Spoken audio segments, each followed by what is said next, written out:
Hello, hi, and welcome. How are you guys doing? Here we are, finally, with SaintWolf. And here I'm back in Colombia. It's been a while since I've streamed, looking for some diamond action. And yeah, man, I'm very excited to have you here, SaintWolf. Great that you made it. Maddie, thanks for having me. It's a pleasure being here. Yeah, been wanting to talk to you for a while, ever since you had the meeting with 414 and you did the discussion. Thanks, man. Yeah, that was one.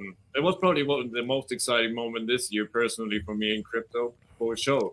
Talking about crypto, since quite some people in the German audience might not know you, I was like, I would be really interested at first, like get like a general overview, how you Okay. got into crypto, why, when, kind of thing, and then we continue with going into the details.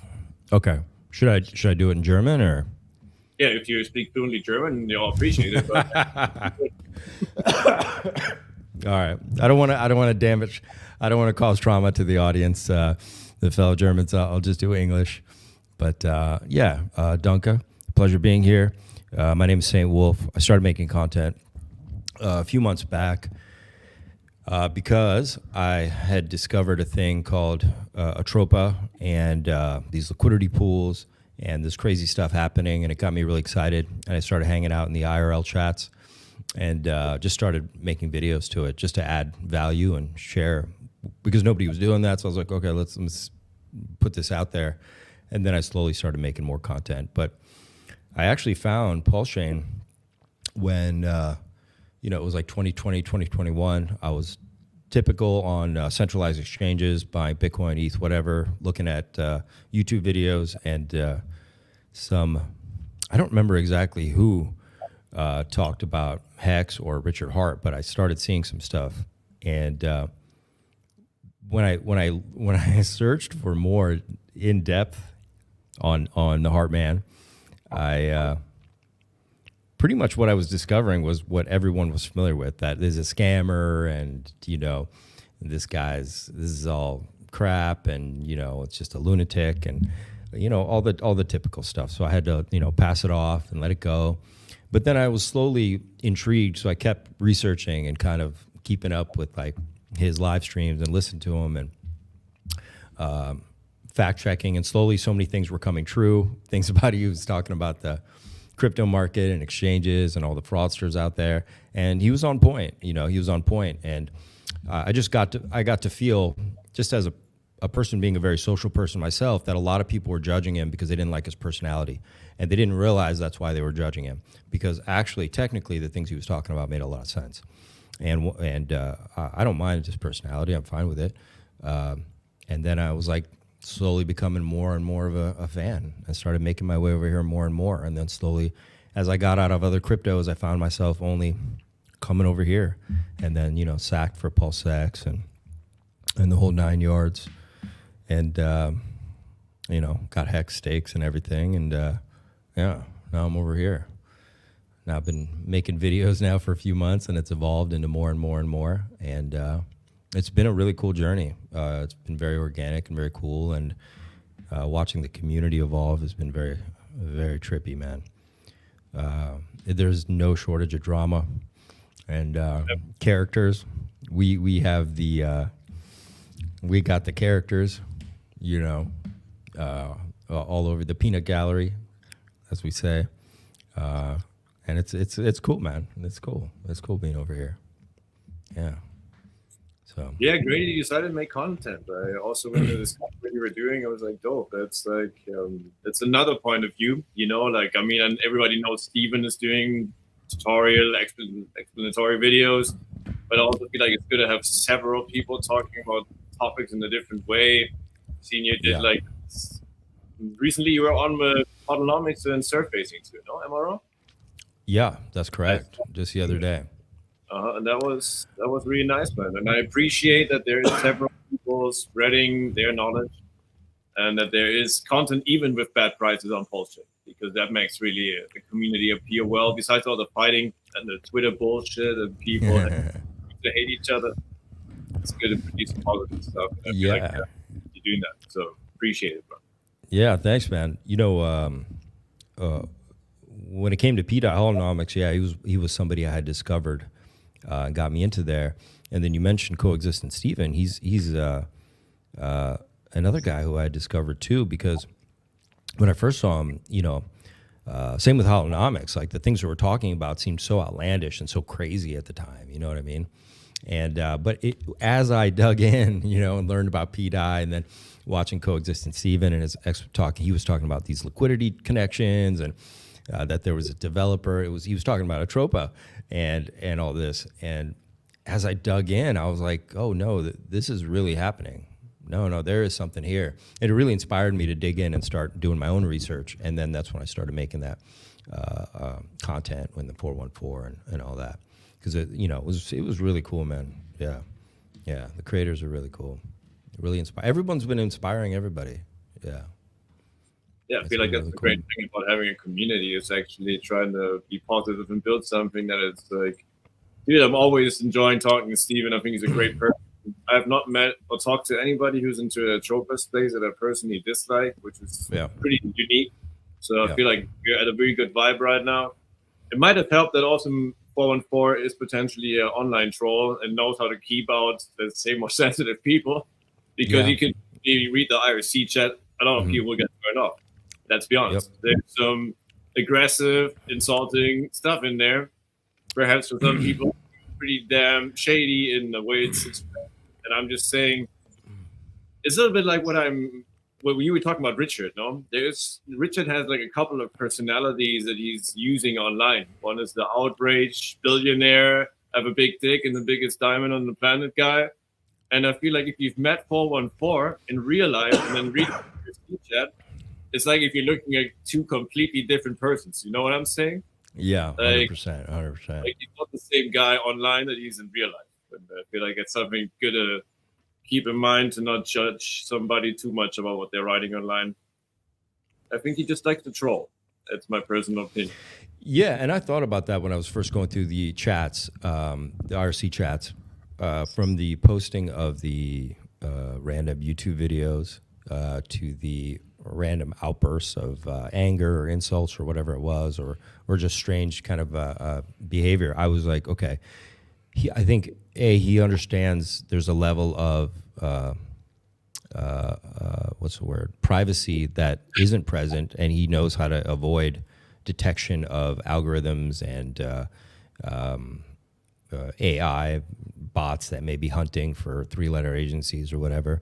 And then 2, he also could have been doing it to get certain people just out of there, to just get people who aren't really looking for what's going on to just go, I don't understand this, I'm out of here. And I definitely saw it as all like a part of a smokescreen to throw off the scent, so to speak. And I don't know if anybody else thought that, but that's what I thought that was all about, and I thought it was brilliant. I think he understands what's at stake, because it's a big deal. I mean, I was just talking to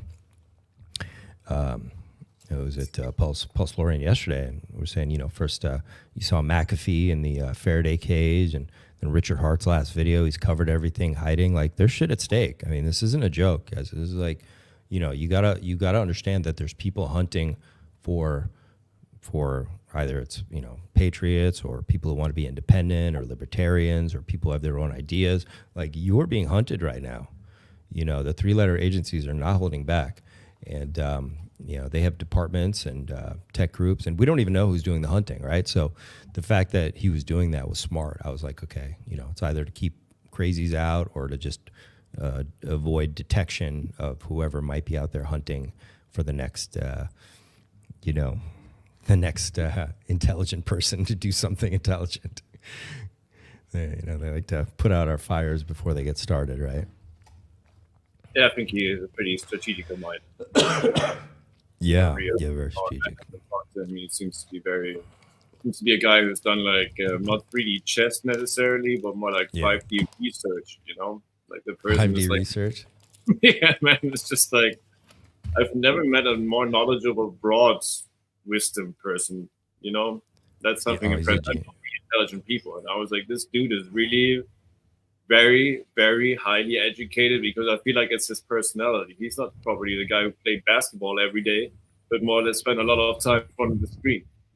you know, and you can see it when he's coding online. You can see it Yeah. if you talk to him about different things. He's not an ignorant person that's not traveled. Oh no, he's a Minded genius. person. Absolute genius. I think he's Absolute also genius. very well intentioned, even Yeah. if people are still kind of doubting it and saying, yeah, you could rock it at any time and so on. But He for could me, what? like He could rug that it at any time. you know, that he could rock it still, that Oh, he has okay. like a certain amount of coins. Yes, he has. But if you look at his cells, I mean, some people were like, oh, he's bridging out money. I had to laugh really hard. What was his CSEC, no? The CSEC token, he bridged out like $20 when he was moving.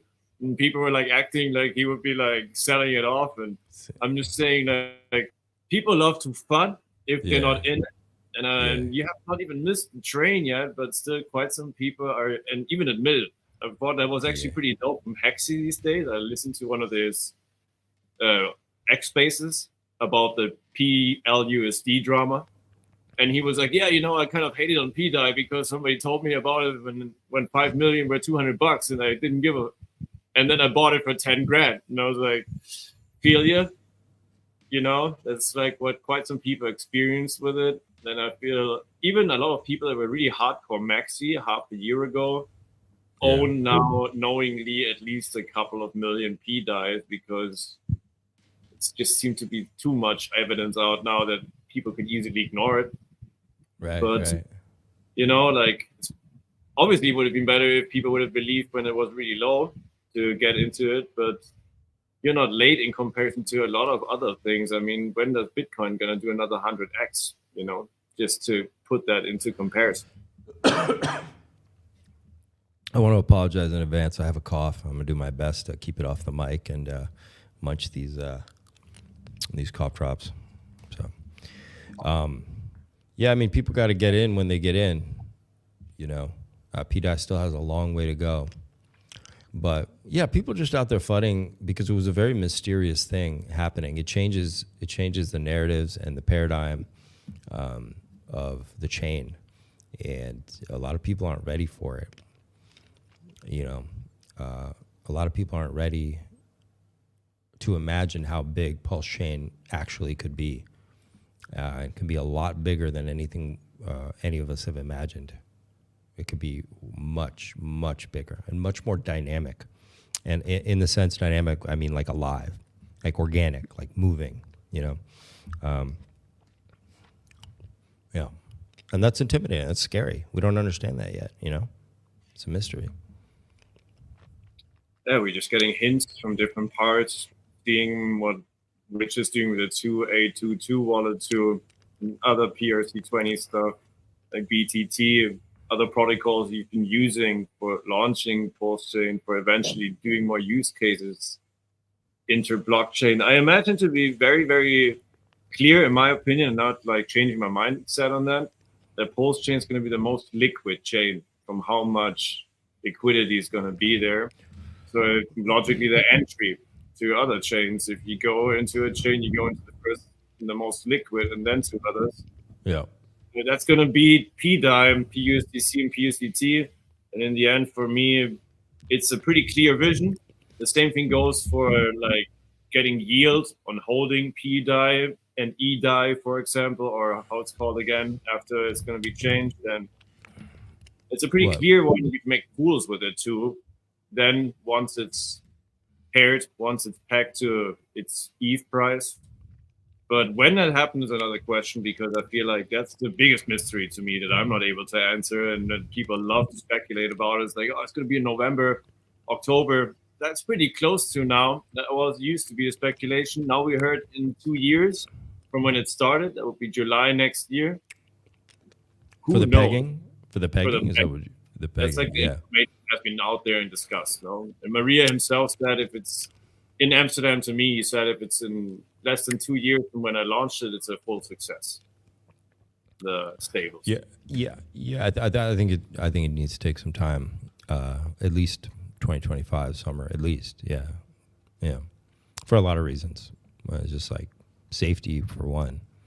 It needs to happen at a certain time. It's going to attract a lot of attention, good and bad. You know, we got to be ready for that.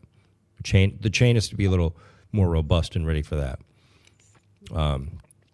Because we don't know what we don't know what kind of attention we're going to get. You know, some's going to be good, some's going to be bad, and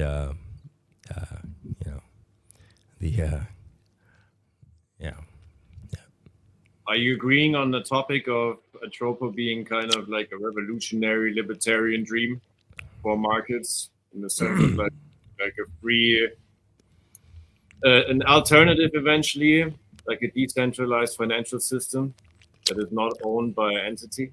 Are you agreeing on that one? How are your views on Atropa? I made a video called Atropa, the Wall Street of Crypto. I haven't seen that one, sorry. And in there, I explain the analogy that Atropa is going to be a living, breathing financial system that will have all the operating parts of like Wall Street.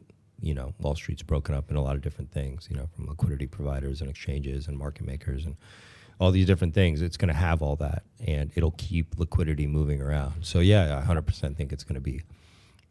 And it is going to be what's going to power Pulsechain. That's what I believe. Yeah. 100%. So obviously it also puts in, let's say, it kind of like messes with the interests of some entities that would not be too happy if there is a thing that they can't control.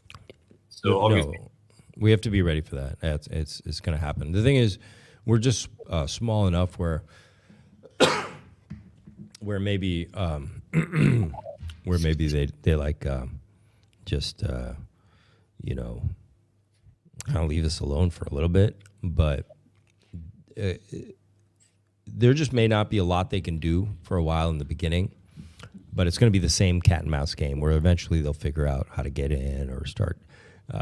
When they can't get in, they start just buying the asset to control it that way, so to speak, right? So we have to be ready for all that, because I think the Heartman is creating a decentralized system. That's why Atropa, like, people don't understand why Atropa is so important or why PDI is so important. You can't have this DeFi system, otherwise Pulsechain is going to run on the rails of the crypto market as we know it, and that's not good. You know what I mean? It needs these market makers. It needs the liquidity. It needs movement. You know what I mean? Which is what I talk about in that video, the Wall Street crypto. You need this movement, this constant movement. And what we've had in crypto so far is, you know, no movement, and then these, you know, 15% of the time, which are the bull runs, these massive pumps and dumps. And we can't have that. There has to be this constant movement to make it organic and stand on its own, so no one can hit an off switch easily. You're reducing all the vectors of control, you know what I mean, and making it less vulnerable to attack. Attacks will happen, but it'll be able to withstand them, you know. And once PDI is there, yeah, that'll be a way to control the market, move the market.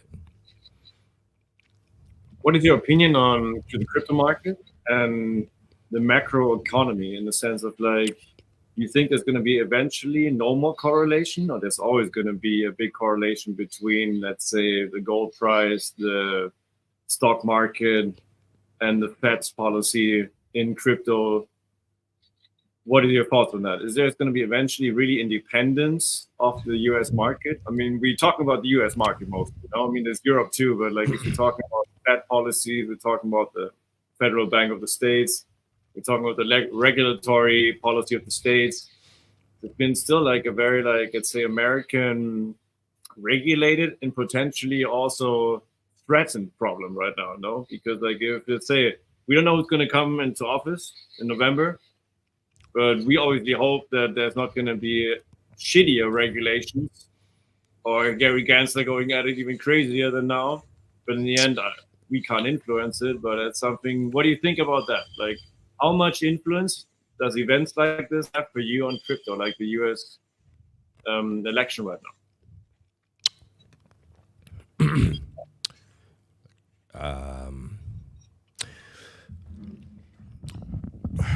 So, not about the politician themselves, more about how much you think it can positively or negatively influence.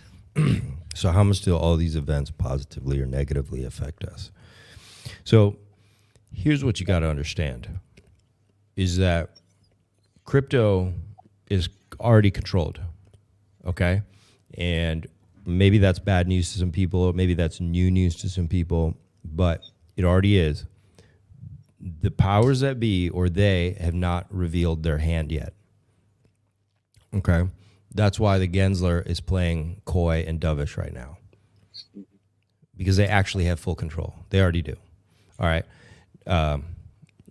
They're just not letting you feel like they do right now.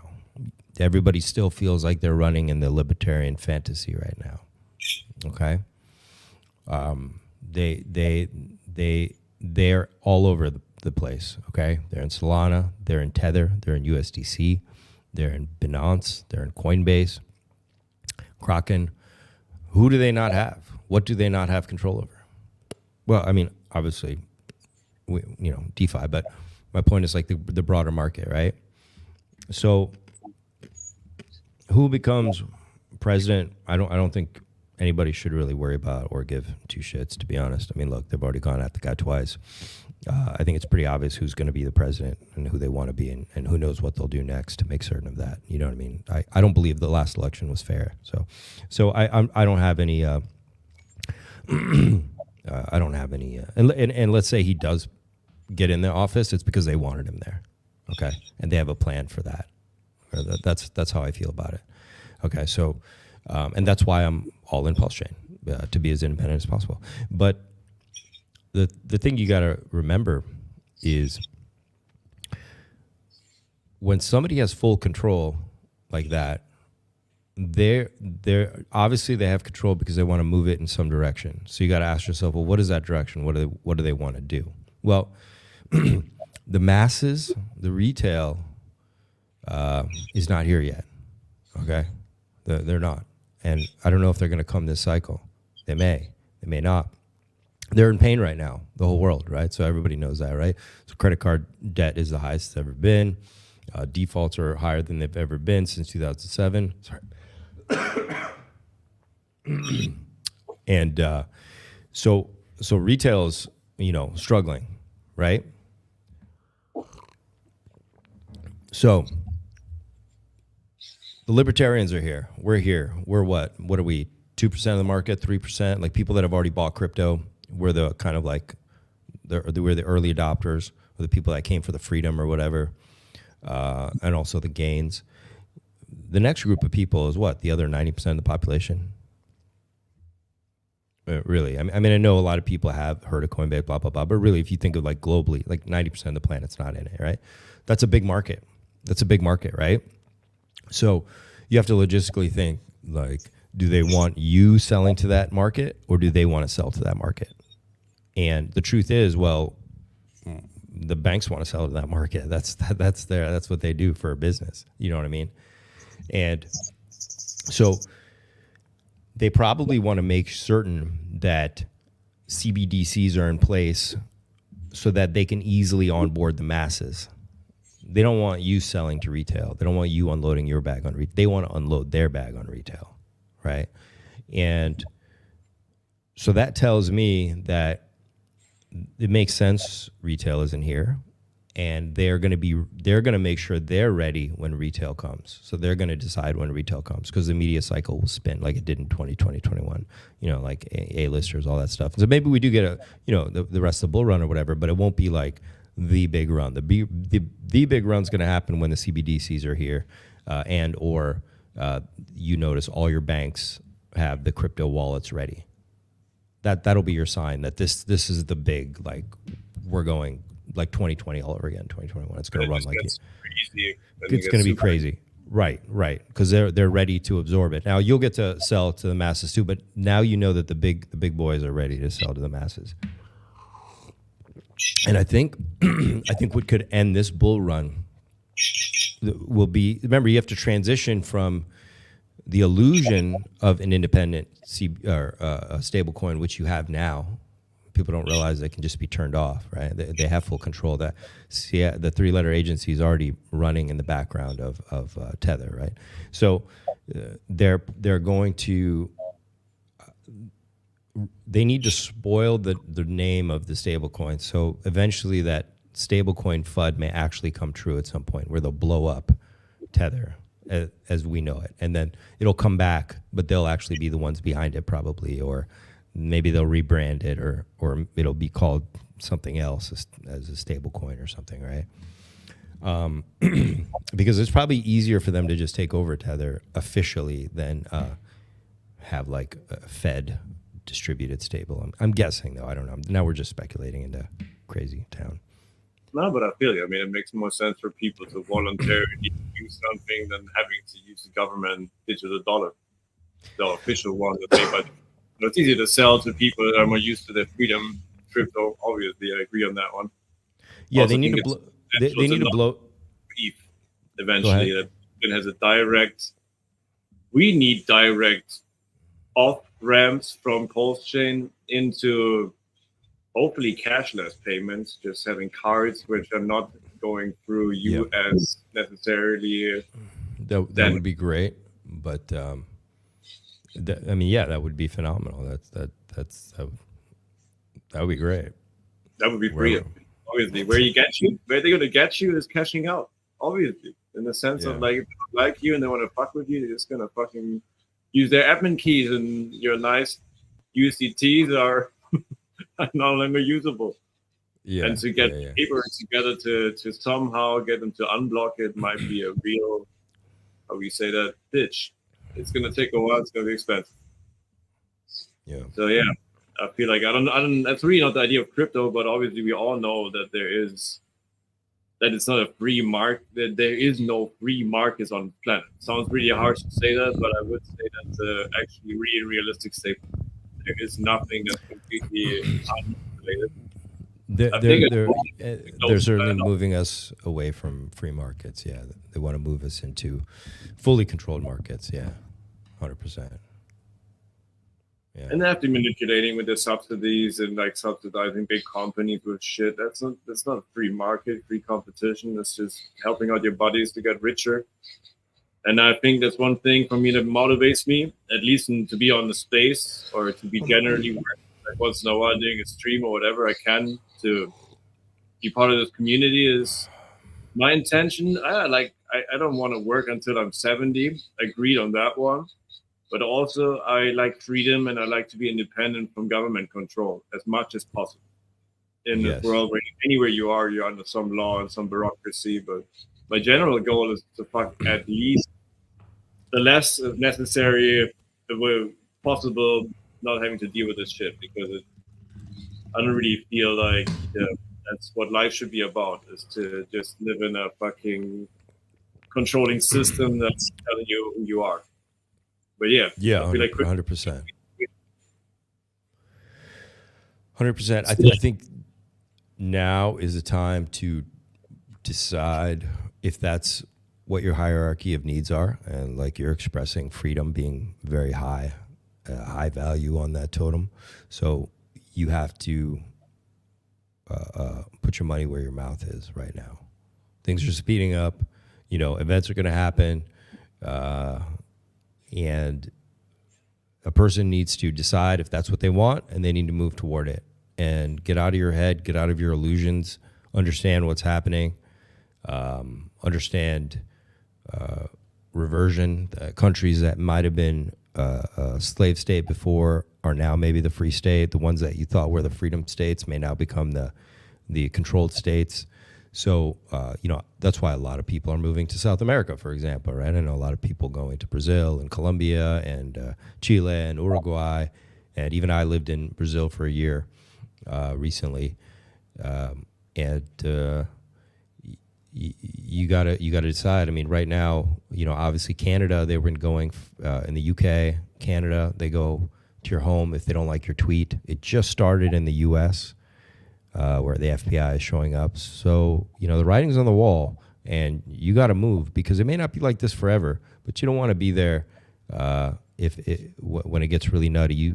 I think that I shouldn't have said corona, the zombie virus was a big warning. I think it was a test run, and with what they got away with, you better damn well believe they got something else planned. That just was too easy for them. That was so easy for them. It was incredible what they got away with and how people comply. Yeah.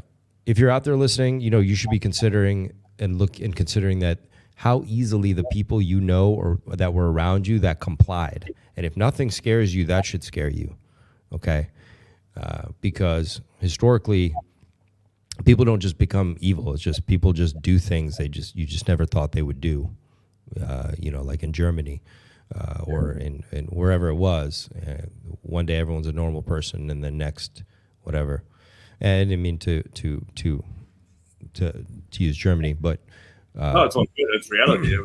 Literally, people were like high school teachers, and a year later, were mass shooting Jews and communists in Czech Republic or in Russia or wherever. Yeah. You guys had East. You guys had an East and West, and there was like a Stasi, and like the same people on one side of the wall as the other side. But on one side, people would report their friends and family, and on the other side of the wall was the exact same people, but they weren't doing that. So things can change very quickly. Don't underestimate. Things tend to repeat themselves, or they certainly rhyme. History. Sheeple, Wagme. That's correct. I mean, yeah, it's just sheeple, man. People just go along to get along. And here's another thing. Don't underestimate the power of the media. I know some of us were probably very kind of ahead of that game, so we live in different parts of the world, or we're not watching CNN, but everybody I know in the U.S. watches CNN all day long, or MSNBC. And these systems are scientifically engineered. And they have the best, most money in the world, millions and billions going into the psychology and the mental, marketing and dynamics to pound people minute after minute, day after day, to manipulate. So people they're in the trance. It's not even their fault at this point. They're just, sheeple, man. They're just in the trance. Have you guys seen that video that came after 9/11 by that French artist? It was such a cool, and it had like Jesus Christ as a central figure, and the Twin Towers and the boat, and it was called something Goat, My Pet Goat, Part 2. Have you guys seen that? I've not seen that. Send me a link to it. Chat. I know somebody in chat has seen it. You guys know this, right? Am I saying it right? My Pet Goat, right? It was like such an awesome cartoon. Early days of Twitter. It was on YouTube. I don't even know if it's still on YouTube. I think it's called My Pet Goat. And I remember like the eyes they showed of the people just like were spinning, right? And everybody was just hypnotized. And yes, you have to accept that there's people are under a hypnotic trance all around you, depending where you live. And and you are going to be under that mercy of what they do, just like you were in COVID. Like you saw how quick a few voices got crushed, right? It's only like years later now people are like, oh, what they did, blah, blah, blah. I was like, dude, like, it was crazy. It's just pretty crazy to see with fear how much you can manipulate people into straight up like Stasi or like CIA shippers calling if somebody has a meeting in their house, stuff like that. It just shows you how quickly this shit can work. And I'm agreeing with you. It's not a good sign for humanity that we just literally suck off our governments, most 20% of the population pretty much. And from the other 10% who are against it, 1% might speak out, then get like treated as fuck from other people, and at a certain stage just give up and be like, all right, well, what can you do about it? I mean, again, I'm not a person who's like against, let's say I believe that viruses exist. My aunt, she was a professor for biology in a pretty renowned institute, and I believe that these diseases exist, yes. But I believe that the government did right in like literally fucking up the economy, closing in people for months up to a year in Australia. Yeah, no, they did that. It happened. Yeah, everybody's not talking about it anymore. Like, oh, it just happened. Now everything's normal again. So who gives a fuck? And it's like, you should remember this as a lesson afterwards, knowing that the mortality was way lower than it was being claimed back then. That people were scared with this shit, like to be manipulated. And that you should always question. But I'll have to tell you that one. That's just something that feels like, yeah, it's a zombie virus. It's a mental zombie virus. that people are so easy, yeah, Yeah. follow. So you did the right thing. You took your feet and you moved, because now you're at the mercy of maybe a different population that isn't as hypnotized, or I don't know exactly where you are, but I know where I am now that they weren't as hypnotized, and that was important to me. I don't want to be around a bunch of sheep. They frighten me. The sheep frighten me, not the government. It's fucking sheep. Because the government, man, yeah. That was a crazy time. And that made me think. It made me think, that what other people are capable of accepting and doing when just given an order. So you got to think about that. And I do think being in crypto, being here in Pulsechain is a place to be. It's a play. It's a play. That's why, I moved physically from where I was in the U.S. to where I am now in the world. And I also moved financially from where I was in centralized world to this decentralized world. And I trust Richard Hart, the Hart man, more than any of these other founders. A great company out there that is really great is Kraken. I will say that. I think they put up a good fight. They tried the best they could, but once again, they're at the mercy of bigger powers, and they have to yield. But they're really good guys. I've gotten to meet some of them and been on Kraken for a long time, and I was in some trouble well, I don't know if I should say, in a country with the KGB, and Kraken helped me out. They were good guys, really good guys. But they have to bend the knee as well, like everybody else has. Yeah. I think that's why the Heartman left. I think he's smart, man. He's way ahead. He left a long time ago. He set up. He's seen all this coming.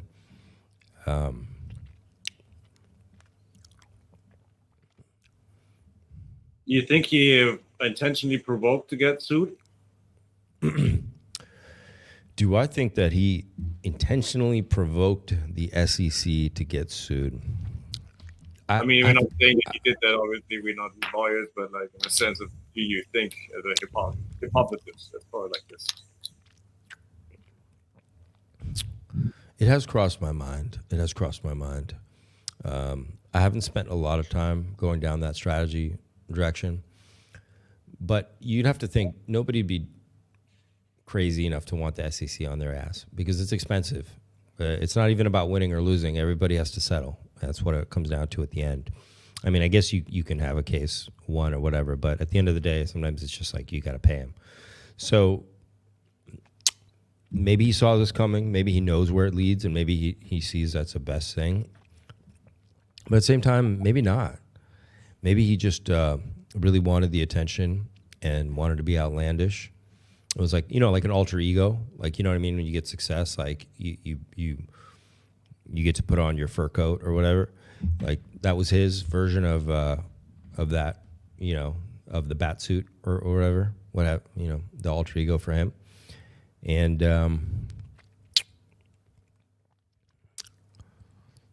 that's a chat. What do you guys think? You guys think he meant to get chased down by the SEC? He wanted to get hounded by them? Exactly, Fuberoy. If you're not from the U.S., maybe, but if you're from the U.S., yeah, it would be silly. I mean, that's a big animal monkey to get on your back, And even if you win, it's just going to take forever and fuck with your assets. Meanwhile, look at XRP. What did it do for them? Yeah, there's no easy way out. You're going to lose. It's no. I don't think anybody would have purposely done that. I think he might have miscalculated how bad the bear market was going to be and how hard things would have crashed, because he was quite brash at a time when people were hurting, which was kind of bad. It wasn't a smart move. You know what I mean? At some point, he had to turn it off or turn the attention out because people were hurting, man. And it's not, you don't want to see that. So sometimes you have to know when to just be just kind of you just disappear for a second, really quiet. Media circus spin. Forget about what happened. Yeah, because it was like, like they were saying, like it was some hot dog vendor, and I'm sure there was a handful of people that were like hurt and saw him dancing, like that, and them going like, wait, I just lost all my money, and you're like dancing around. So then they write their letter to the SEC or whatever, right? So it's probably some hurt. He was twerking, yeah, he was twerking while he was saying I'm rich, and he was twerking while his chart was dumping. It's not good. It's not good logistics. It's not, the PR department wouldn't like it. It's not smart. Supatropa Dev. Hey guys. I don't think anybody would have done that on purpose. I think that was a side of his personality that came out. That's what I think. I think a side of his personality came out, and he didn't know how to control it. The narcissism, just narcissistic tendencies, without judgmentalism. Everybody is fucked up in another way. I'm not saying everybody has an alter ego. Money just makes it come out more, right? Like, like it just makes you like whatever. He has this this colorful whatever. You saw it. That was his. He wanted to twerk and dance, whatever. Hex is a scam. Light says, Light. Why don't you like Hex? Yeah, that's a little rough. I mean, I get you that it's probably not the best performing asset in comparison to Bitcoin right now, but a scam is somebody pulls the liquidity. No, there was never liquidity, or they just run away with your money. You can argue some of the whales did that with the money of other investors, but is that a scam? I don't think so. What do you think? Do you think there's reasons to call Hex a scam? I personally don't. No, I don't think it's a scam. I don't think he wanted it, but he probably expected it. Yeah, it's just weird. I mean, he's not stupid, He behaved like a complete, let's say, arrogant piece of shit in the media with having a shit ton of money while his coins are going down. That's pretty much asking for trouble. And if he was so blinded by his narcissism, I would be astonished. I'm not saying he intentionally was like, yeah, I'm going to do it, go take it as far that they're going to sue me right now. But I always thought it might be the only way for him. I mean, let's be honest, there's a shit ton of blockchains, no? There's a lot of products. There's a lot of tokens. How do you get into the media for free in a big way is through a scam. People saying you're a big scammer, but then even that, look at how many Netflix and documentaries are about the crypto scammers that I have never heard about. I'll be honest, there's so many things here. That an argument is weird too. Why would you want to be called a scammer and just be like that in the media? For me, it never made 100% sense saying that he's so intelligent and then acts like this. But like you said, it might be just the money went with him. Might be he wanted it. It's just really weird. I don't get it. Why would you want to be sued by the SEC? But it happened. It's going on. And it's still going to take a while, probably. It's not going to be resolved in a day. But something that's actually coming up is another American topic, not the courthouse, is are there going to be rate cuts? Probably. And at least that might be some positive sign for the markets. So, yeah. It looks like we're going to get rate cuts. And it's going to be very, very, very interesting what happens, right? Very interesting. All right, they definitely don't like Hex, dude. RH bought Hex to 0.5 cents and dumped. RH bought Hex to 5 cents and dumped. I don't know what that means, bro. Bought Hex to 5 cents and dumped it.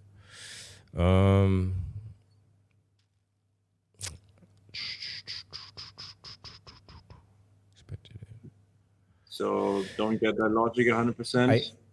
I think it's hard to say what's going to happen with these rate cuts. It's really interesting, man. I think we get at least 50 points. Maybe they surprise us and do more. Who knows what kind of fuckery is afoot? Who knows what they're going to do? I mean, obviously the whole market looks like it's going to rip, which, technically everything looks bullish. In a lot of ways, except Bitcoin per se, to be honest. But a lot of alts look like, we could have this big altcoin run. But at the same time, crypto, that's when I'm like kind of also nervous too, where I'm like, okay, well, it looks too obviously like we're gonna rip. Oh, is this going to the 1 points? PTGC is on fire. The alts are looking great. They're already running now, which makes me wonder if people are anticipating a drop at the rate cut. If they do like a strong rate cut, right? Like a half to 0.75. We can anticipate some lower prices. But then, after, a few weeks, it's going to rip, once it, yeah.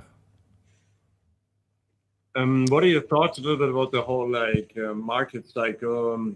You believe that the market cycles are just going to continue like a fractal that's repeating itself, or are you believing, I think you already mentioned it a little bit, you think there's going to be like a hyper cycle, something like a big cycle when all retail pretty much can and wants go in? You see it like as diminishing gains generally. What are your expectations kind of in the long term? Well, I also talk about this in the Atropa, the Wall Street of Crypto video in the first 5 minutes. And I want to make more videos on this. I just don't want to freak people out. But I do believe a paradigm is about to end. A paradigm that we've been in crypto since 2009 until now is going to end. But is it going to end next week, or are we still a year from it ending? And when I say ending, I mean like crashing. Like these charts are going down. Bitcoin volume is dropping.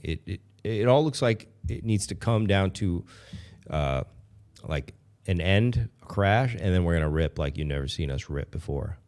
And maybe that is the Tether thing I mentioned, that maybe they blow up Tether finally. After all these years, like every year it's like Tether FUD, it's never happening.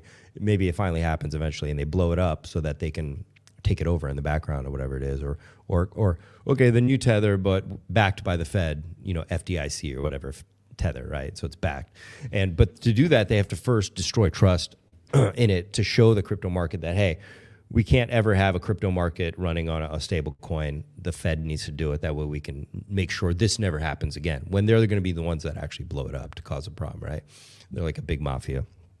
So they'll blow it up. That just seems like the most obvious thing to blow up, but who knows what it could be that crashes everything. But I would say eventually, I think maybe they just blow up Tether at a surprise something. Or something, maybe Binance, who knows? They got to use somewhere big that's really connected to everything. Or maybe it's just something else, globally. But they got to wreck it, reset all these charts, and you could see it on everything coming to it. And I think we rip faster than people realize. That's the thing I haven't gotten to make videos on yet, that I think we have this like where people think it's all over, and then things start going up faster than they realize, and they go fucking ballistic, crazy faster than people realize. But it happens when they don't expect it, where they think like, oh, we got to wait for the next cycle. But like the next cycle happens like early or something. Like maybe 2027, we go like everything just starts hundreds of Xing like immediately or something. And we have to complete this cycle. And then there's like whatever this event that happens that causes the governments to have to step in with their CBDC to save the day. And then we go nuclear. Like just insane, vertical. Every chart just goes vertical, because they have to print. Like they'll have to print a lot. I mean, they got a lot of debt, and there's a few ways out of debt. One is watering it down. It seems like the easy way to go. So yeah, I think this cycle's gonna have some surprises. We had the high before the halving. You have to expect that there may be mad fuckery coming as well with what could come next. Do we have a dumpy poo on this rate cut, and then in a few weeks we just start resetting and making our way up again? Or do we just launch on this rate cut and we have that left translated cycle where we just end really fast?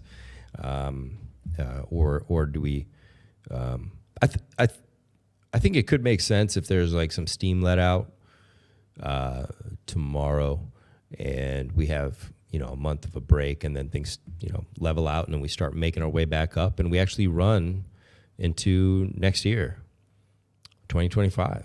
We go to fall of 2025 like a normal cycle, It's not short. It feels like it's going to be a short left translated, but maybe it actually isn't. You know, maybe we just actually play out the rest of the cycle normal. And this rate cut is just that little break, and then we rip. But I can say for sure, I have a feeling that whatever ends this bull run, this last wave up, is going to be quite damaging to the crypto market. It's going to be a fatal shot, so that they can make certain that they come in like the saviors. You know what I mean? The Fed is here to save the day. You know what I mean? What's Ronald Reagan's famous quote? "I'm here from the government. I'm here to help." You know, and so that's what they'll pull. Like, you know, we're never going to let this happen again. If we were running Tether, this would never have happened. I don't mean to pick on Tether. You work for Tether. But they made more money than BlackRock. Okay? They made more money than BlackRock did, profit. Okay? That is Tether. Amazing. Like what, $6 billion, $6 billion? Like, yeah, I mean, who wouldn't want to take control of that thing?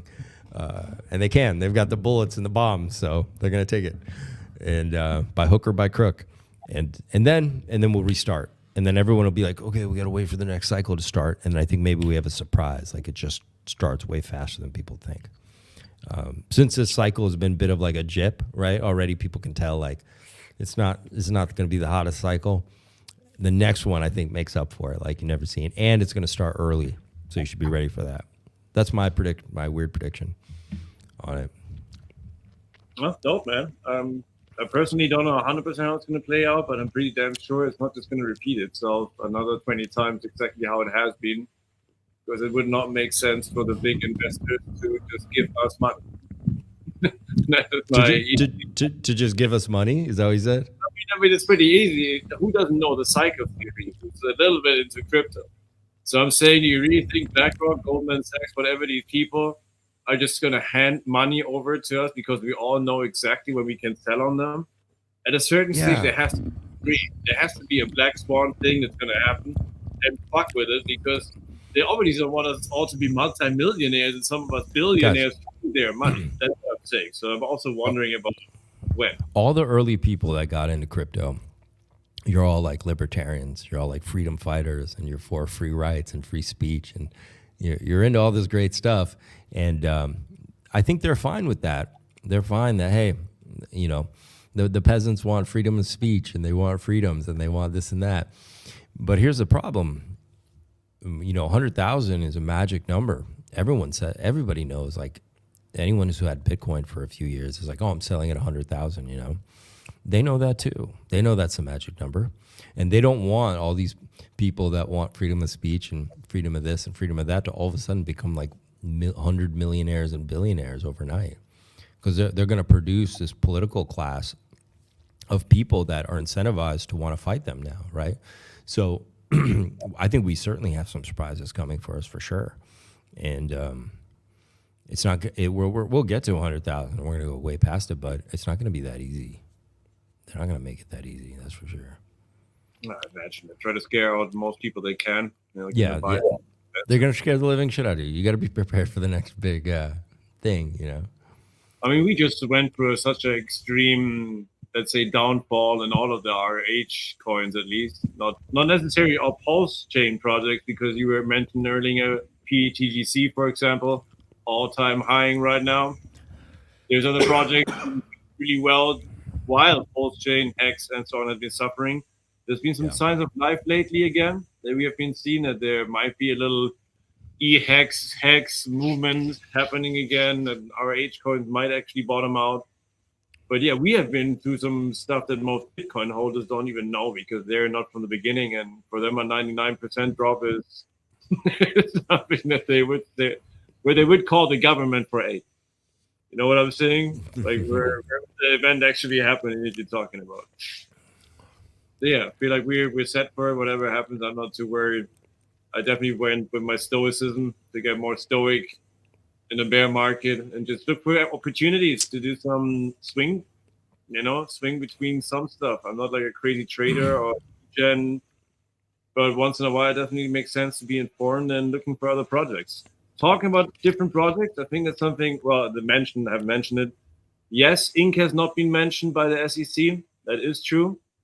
and it's obviously only the only one that doesn't really have an OA. Even though you can argue that Richard is by far the biggest holder of ink, you could argue that. He could be right now the biggest holder, and that's fine. That might be good for it, but it has high liquidity, which is good, and it has the potential to have very high volume. So it could be something that attracts a lot of interest from larger players too. I think ink is a lot of potential. I think there's something big coming for ink for sure. I've been farming ink since June of last year. I mean, over a year. I've been farming nonstop. We got a SO drinker on the line. What does that mean? I don't know neither. I was wondering, what do you mean with SO drinker? The Well, sentence, please. We didn't get it. I didn't get it. I thought you might. That's why I was waiting if you would react to it. Okay. I don't know. Brandon dude. Style Design. You've been sniffing grout over there, buddy. Okay. When do you think PLS will start to pump before 2025? When do you think PLS start to pump? I think it's going to pump anytime now. I got a W on the chart. I think that it could start pumping any second. Or if we have this big rate hike, then we have a little, I don't think it's like a crash, or I don't think the recession begins. I think we have a little, if the rate hike is high enough and people get spooked, I think maybe we have like a crash in prices, right? But I don't think it's like the start of the depression. No, I think we have a crash, which is great. You should load up if you have cash on the sidelines. Maybe that's where we see a Buffett jump back in, and then we run up for another year possibly. And in that case, if that were to happen, we could just double bottom where we were, which was the original low of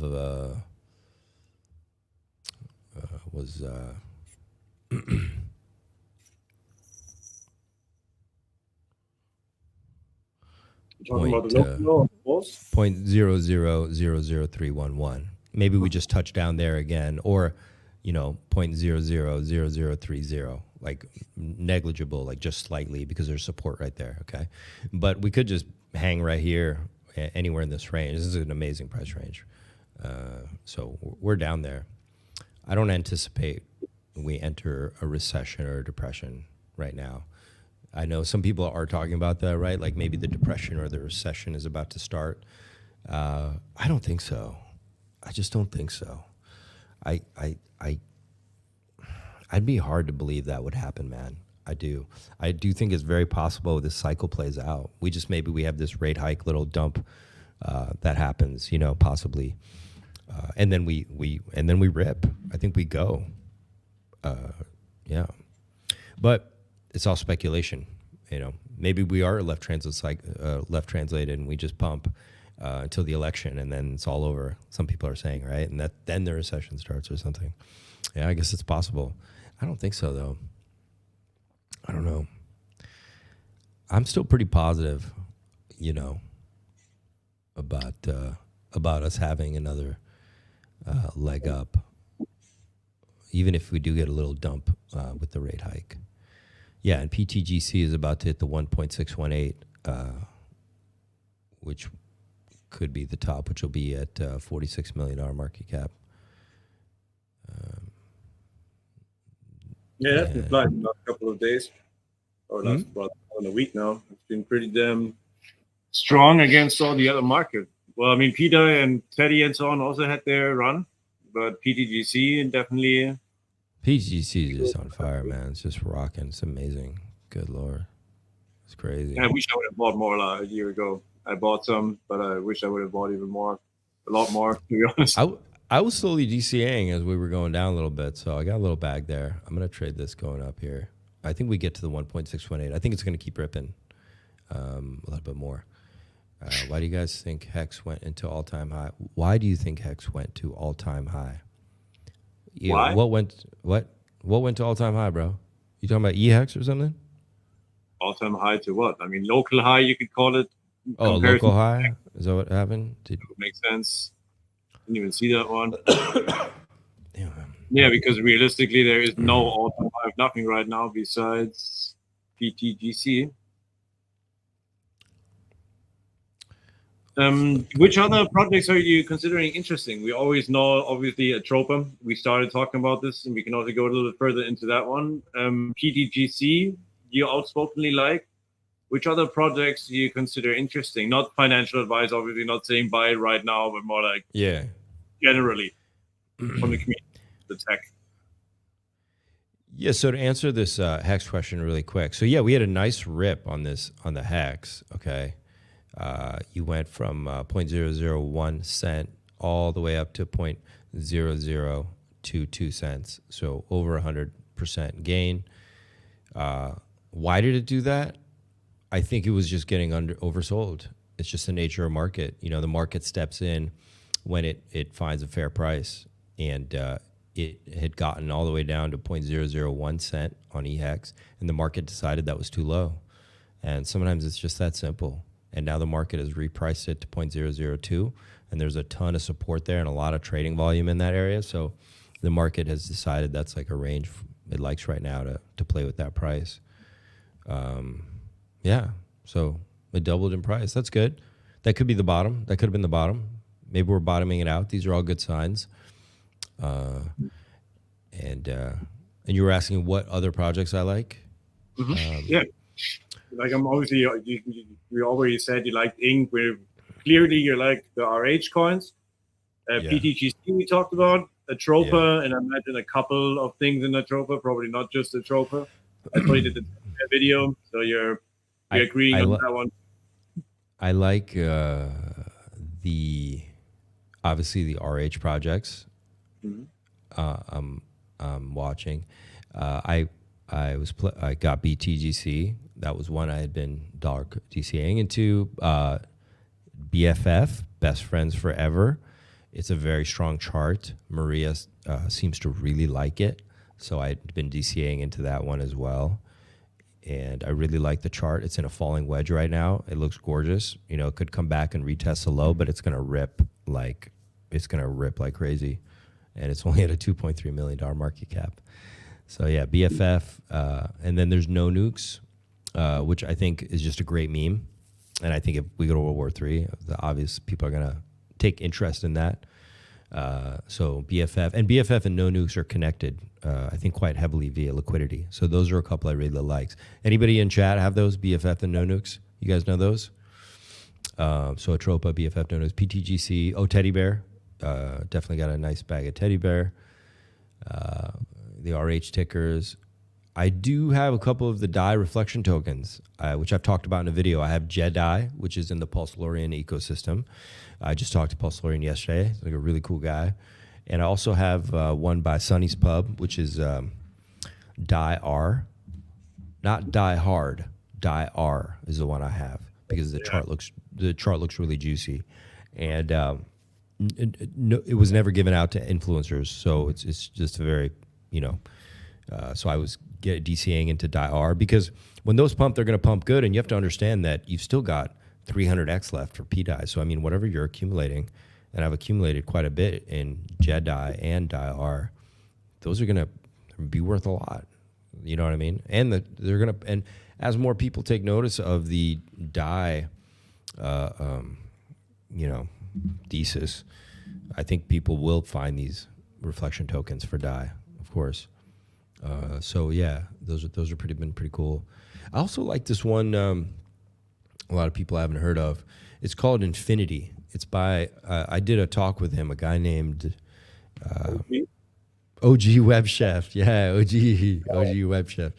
He's got a token. He did Infinity, and I think you earn. The reason I found it is because like I told you, I'm a big fan of the Maria token, so I'm a big fan of BFF and No Nukes and Atropa, right? Well, then I had found this project called Infinity by OG Web Chef, and it's a reflection token, and you earn BFF and No Nukes by holding Infinity. So it was like a no-brainer for me. I'm like, already two of my favorite, tokens I like, and so Infinity, and so that's been pretty cool. A really great entry right now, better entry than I got. I'll tell you that right now. So you'll be buying for less than I paid for it. So it's a really good thing, and I'm actually earning quite a bit of BFF and No Nukes on that one. So that's been pretty cool. So yeah, a lot of my a lot of my ones that I got into was because I started, making videos in the 414 and Atropa. So I think a lot of the tokens I kind of discovered in the beginning were related to Maria's projects in some way. And then let's see, what else am I following here? The outdated here. Excuse me, my throat was just. I'm also a little sick. I told you before. You're still, yeah. But it's kind of weird. You don't really get a cold here, but you still get sick out. So, sorry, didn't want to interrupt you. I was just about to ask. So, generally, obviously, the reward systems around Atropa also are kind of a supporting mechanism for Atropa. They buy and burn. They create volume. There are bots, so it's like a positive thing for even an Atropa holder that does not own any of OG Web Chefs or Pulsechain and so on. They're doing a positive thing for the system, and that's why I think they're, in any case, good projects for chain, including Sunny here too. You don't have to love, you don't have to love every chart that people produce. It's not that easy to get adoption on every project you're having. But I think the intentions are good. People are hating on them once in a while for price performance. And I'm like, yeah, I mean, it's a reflection token. Once the token it's reflecting might get up, that's a different story. But obviously, if that's going down, it's not going to potentially go up a lot. So to judge it, to be like, all right, this was that. People always have the argument. Let's say that's the argument of reflection tokens. Market buy in comparison to reflection token, no? And I feel like it's not too easy to judge that quickly, but it's more like wait until the bull has happened, and then you can judge it. Then you can be like, all right, it would have been way better to just buy it off the market. Or look, I'm still printing here, and I'm making now in real die 10 grand a day, for example. Yeah, you know? Yeah, that's true. You could just market buy.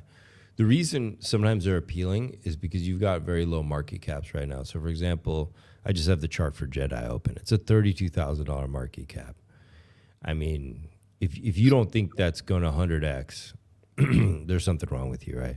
So now I'm earning DAI, and so DAI is going to, let's say from here, 300x.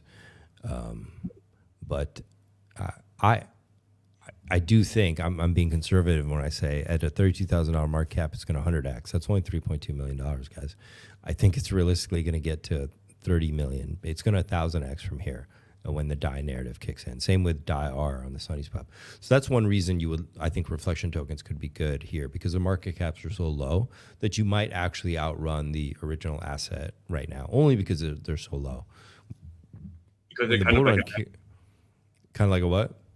They're kind of like leveraging the original, because it's like, we know pegging, and you're making that money a day, then there's no question that people like to have it. I mean, that's the story, the comparison to having it in the low and just seeing the price go down. And no, I'm agreeing that it might be a good play. I'm also not hating on reflection token. I'm just skeptic about not loving every reflection token. There has been examples that have been worked out really badly in Pulsechain with reflection tokens, and like it's what? just like what? Blast, for example. That went shit. God. Yeah, what happened to Blast? Oh my God, the chart. I've not even looked at it in a while, but I was just like, damn, sorry for you guys. I thought that's going to go somewhere, and just wouldn't be bad to look at it. Have a look at Blast. You're opening it right now? Yeah. You see the Blast? It's not the one on ETH, so it's the one on No, we're talking about Blast Star. I think it's actually no? Blast Star Pulse. Yeah, there it is. Okay. It's still a $500,000 market cap. It went to Goblin Town. It went to Goblin Town. I mean, I understand that people like hate it. This is one of those I bought because it was B Roots had talked about it, and I think they have, maybe they have other good calls, but after this, I kind of had to stop paying attention because they made it sound like this was the greatest thing they'd ever seen. So I kind of, it really went to shit. It really went to shit. Yeah, I'm not hating on B roots, but I've been definitely after that call also been a lot more skeptical. Also, just informing myself and knowing I also didn't throw anything in there. I think I put like $5 or something in Blastoise. Just like this is kind of a whatever thing, but just knowingly is like if you get paid for shilling products, and that's what they're doing, and it's all right because they're honestly doing it. They're telling you we get paid by the devs. It's a different story than if you're like talking about, let's say, a Tropa or something, you know, because he's not getting paid by 414 to talk about it. Different story. I think there's life in this. I think it'll come back, to be honest. So it might be a great time to buy too. Exactly. Yeah, there's I'm looking at the chart right now. Let's see here. We got this. But anyway, I also wanted to say nobody can be right about every asset they're talking about. So I'm not trying to be like, oh, you showed me shit. Nobody made me buy it. And I'm not trying to blame people for my actions. Generally, I try to... There's a tone, right? There's a tone, for example. Like, I'm pretty adamant about PDI, let's say, right? I would be shocked beyond belief if it didn't do what it's going to do. I just remember their tone was quite, but maybe they get paid to be like that, right? About everything,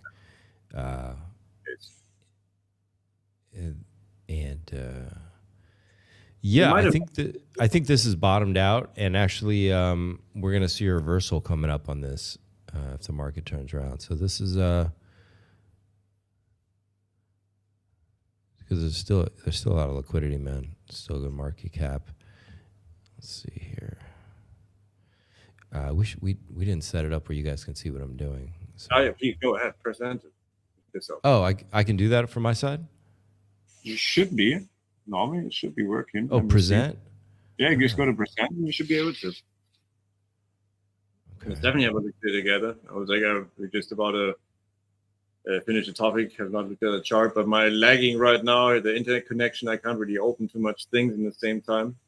Oh, gotcha. Oh, there you go. Here we go. Oh, beautiful. All right. Sorry, guys. So here we go. So what I just lost what I was about to show you. Okay, cool. So yeah, you see this. I see these in the RSI. I see these beautiful W's. It's trending up. See this gorgeous W right there. So there's volume coming in. You also see constant higher highs in the RSI, even though technically the price was lightly falling. So that's a very bullish divergence. Not very, but there is bullish divergence. That's why I said I think it's bottoming it out. And I think we're going to, if this is rip time, we're going to go. If we have a little Fed dumpy poo, maybe we just, we come back right where we were at this low and then we go. But this looks, this is a nice pattern. I mean, it looks fine. You see a little W there. You see a bigger W. It looks great. You have volume here. Let me see this MACD. This is on the daily. Once again, sorry about the cough, man, because it's probably driving some people crazy. You're still here while being. I'm still getting used to this weather. I've always lived in warm, sunny places. So yeah, I think it could be time.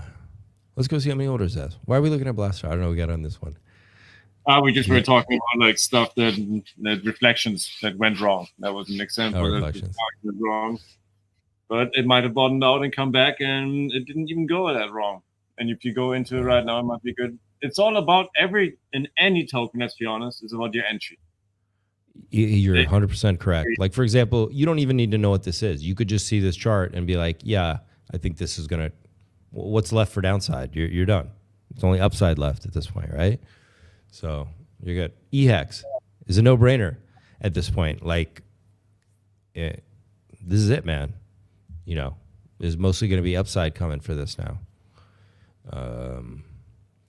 Wait, can you guys see as I'm clicking charts that I'm on HEX right now? I don't know what you guys see. Or is it on Blastar? Oh, I have to tell the software exactly what chart to point at? Is that what it is? You can just close it and open it again with sharing. Yeah, that's fine. Okay. Yeah, I can just do it from here. Here we go. Okay, chat. Is there a chart you guys want to see? Oh, yeah, please. Any proposals? Doing some TA and our opinions on that. And I think something wrong happened right now with our friend SaintWolf. He should be back in a sec. Let's wait for a second. I imagine he was trying to change the presentation and in the end just ended being here. Here we go, and he's back. Well, hello. Yeah, there was a screen sharing button, and I clicked it, and then it like restarted Chrome. Okay. Now that you have to give it the allowance to do so, I was thinking that it probably happened. Yeah, great to go into some like visual TA stuff. I always enjoy that, and I feel like it's good if people can ask. Please make any if you have ideas what you want to look at on Pulsechain. I'm definitely interested on your opinions. Here we go. We had Blast already, so like you were saying, looking at a chart like this, there's not a lot of downtime. Tough to find entry points in the PTGC. Okay, let's look at that. You want to look at PTGC? That is a tough one. I agree. There are no entry points right now. It's just pumping and pumping. Grandma Pulse. You have, this is on the 3-day. This is very bullish. You could just jump in and take a chance we're going up. I do think we're going up more. I do think we're going to hit maybe 0.0002 cents. This is on fire. This is looking great. It's fantastic, beautiful. But as far as entry points, it's tough when something rips like this. But one thing you can know at this point is that, for example, I'm going to come over here and show you the top. This is the old high, right? It's a range, and you can see we've touched it and we've held. Okay, see this old high over here? This was a descending wedge, falling wedge. They break up. Look at this W. You guys see this beautiful W here? This is very bullish. I was expecting it to come into here. You can see this line I had drawn. I'm showing you my raw TA. And it didn't come down here because I was ready to DCA more, and it never went in here. So these boxes I have on all my charts, if you follow my channel, you'll see them. It never came in here, and it just made this beautiful W and just went to heaven. Now it's come up here, and you see this old resistance. It's now support, and it's holding.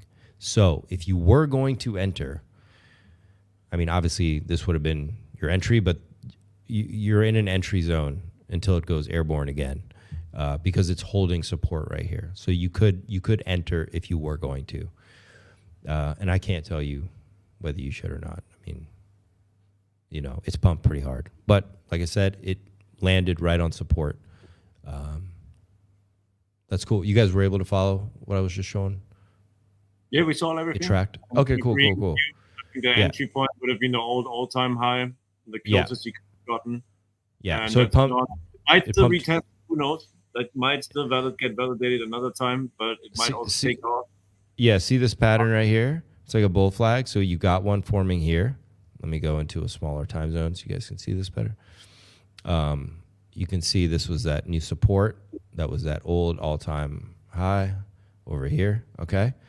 And see this bull flags right here? How it's falling, and then it takes off again. And it hit the old resistance, fell, broke through, landed, and it held support, and it went up. Now, I think maybe we could flag a little more. So maybe you see a little bit more flag come down, like you see these little flags. Maybe you have another one right here. So it's a chance to get in this range because you're above this blue line. You're above this blue line, you're looking good. That means we probably have more upside. It's holding on pretty good. Look at this MACD over here. Let's go back to the daily. Yeah. And when I come over here to the 3-day, that's a very bullish candle right here, guys. There's a lot of people buying. People taking profits too. But like I said, I do think we go up. And I'll show you that fib level if you want to see that really quick. Come over here. Okay, it's kind of rough, but you can see where the 236 was. We danced right around in this range. This is your accumulation area, okay? And we blasted right through. And the 1.618 is right here, 0.00016. And this could be our destination. But you know what? With meme coins and crypto, who knows? If the market rips, guys, like let's say this cut happens and maybe we just have a tiny little drop for a day and then we just blast off. Crypto, don't be shocked if we get up to 2.618 or this fib level at 3.618. It's crypto and it can happen. You've seen these patterns before in crypto where you come and the chart's like up here, hockey stick, right? They happen. That's why we have that phrase in crypto, the hockey stick. So, you never know. You never know. So I can't tell you whether you should get in right now or whether not. But if you were going to enter, now would be the time because you're at this support. Well, we've gone a little above it now, but you understand what I'm saying. So you're holding above this blue line. I wouldn't wait any longer, but I can't tell you. Because you know what? I'm going to say not to get in because we pump so hard, but then we go, maybe we just keep pumping, right? So you never know. I mean, I probably the same than you are. I'm normally not trying to FOMO buy, but it's also really tough to tell somebody to not buy any something in a case like it's also not like. I think a PTGC is a good project, and I believe it's going to perform really well. Does it now do another 3x? Tough one to say. I'm agreeing with you too that I believe like the range, market cap wise, I imagine between the 60, 70, but rather 60 million should be the resistance a little bit, but we shall see. And everybody has to take their own choice. If you want to rather wait and see a correction and buy the next big correction, so you're on a safer side, that's also a strategy. But you might also buy. You think the next stop is 60 million market cap? I mean, more or less 50, 60 should be something. Might be go to 100. I'm not putting it, but I just feel like it's already a pretty big growth from where it started to run. And it might do a little correction, and eventually, I'm pretty positive on PTGC. Not saying that I know what's going to happen. No?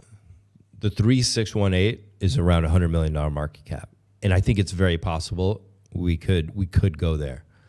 Mm-hmm. It could. Like if this bull run keeps going, this could just hockey stick, and we could just go all the way here to 3.618. It would totally not be. It would not be out of the realm of possibilities, man. It could totally happen. And realistically, once money flowing into Pulsechain, and generally our market caps that we have right now are ridiculous. I mean, there's so many tokens with such a low market cap compared to ETH or to Solana. Look, I just drew a line from the tops of these. And look where it goes. 100 million, 3.618. It's also very psychological barrier, the 100 million. Yeah, market cap. It sure is. That's why I think it could be very possible. The market rips. We just keep going. And then, obviously, this would be a great entry. Well, it's a 3X. I mean, it's up to you what your risk versus reward and what else is going. I mean, the market rips. Who knows? BFF could just, destroy hearts. This could really blast off. So where is Maria, by the way? Where he's stationed at? Where he's living at? Yeah, have they been active? Because I know they had shut down the 414 public chats, right? Yeah, I think there was he didn't want that many people know exactly what he was doing. Again, I was saying earlier, he's trying to kind of keep it a little exclusive right now because he doesn't want the wrong people to get too big of positions. That's what I imagine. And yeah, I mean, he's been doing the dysnomia things now mostly. He's not really, a Tropa for now, from what we understand, it's finished built. And everything else that's not now happening it's layer 2, which is dysnomia, which is pretty much making it more efficient, using less block space for a lot more data. And that makes that it's going to be able to handle a lot of taxes, a lot of transactions. And in the same time, it's a pretty interesting idea to have these username token chat logs eventually for gaming character personalities, where you can create your own use cases with tokens, burning it with your faction, linking with a faction. Anybody who wants to learn more about that, I think the faction Telegram chat is great. It's not the easiest to understand, but there's quite a lot of nice people in there explaining. And there's a Google Docs that's really good about it too in the Telegram group. Not Helios, props out to you. Surfacing mindfulness and all the people that are really active in that. I think it's a pretty amazing effort that some people that didn't know shit about coding now have their own token. So that's something that I feel like is exactly what we need. Is we don't all know the same, and it's really good to create like interfaces for people that are not as knowledgeable but still want to take part in the market. And that's something I feel like crypto is still lacking. Pulsechain is lagging in general, is to have a way easier user experience. Like you were saying it earlier, where you can just literally have your bank account and you're just buying it straight without nothing, straight from your bank account, like transferring it back like nothing. These type of experiences, having a nice app where that's really safe, but that's all like not far away from now. I believe that's coming closer and closer, and at a certain stage there's going to be a point, like we earlier said, nothing can only go up forever.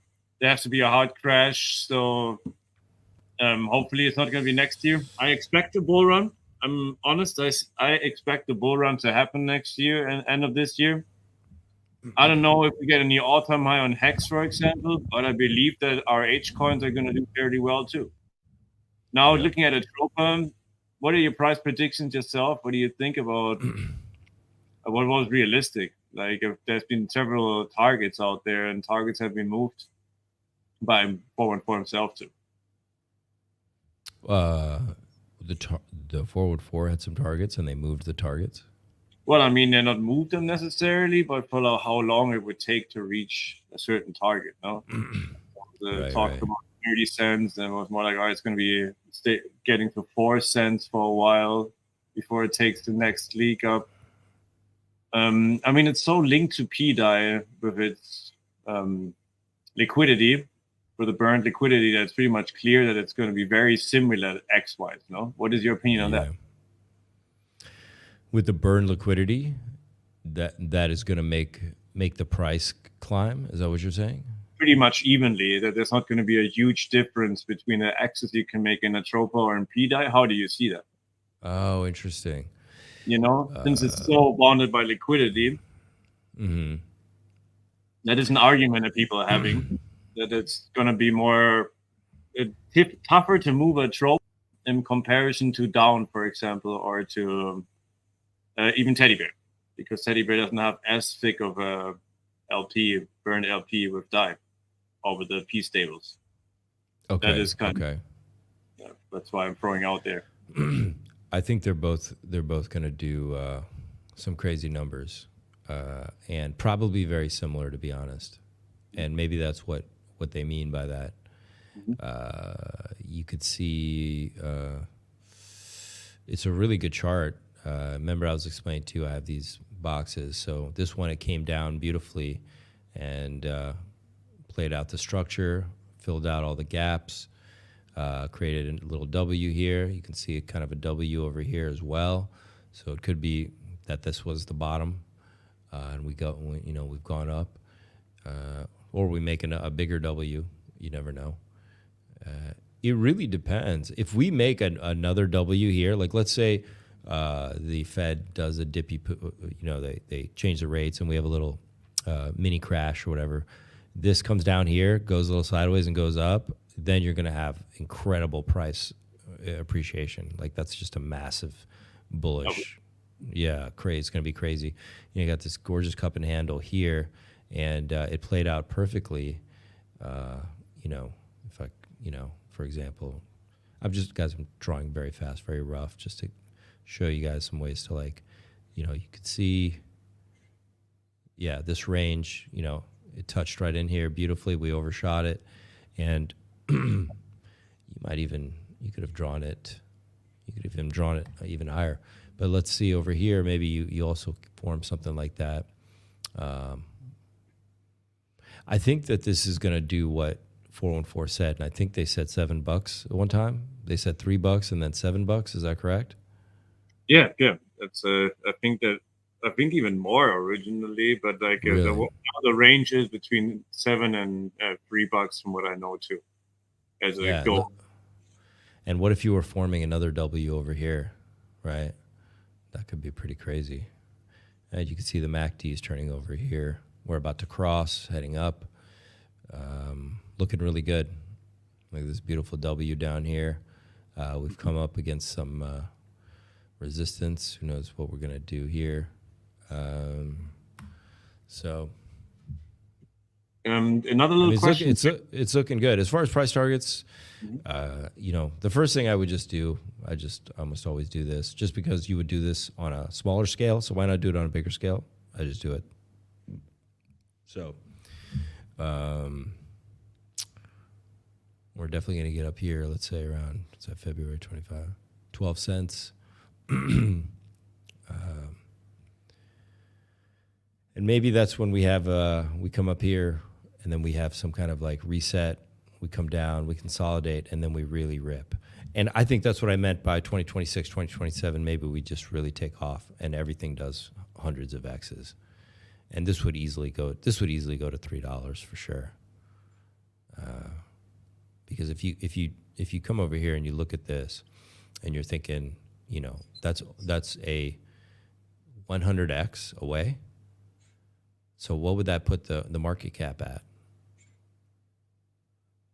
$2.5 billion.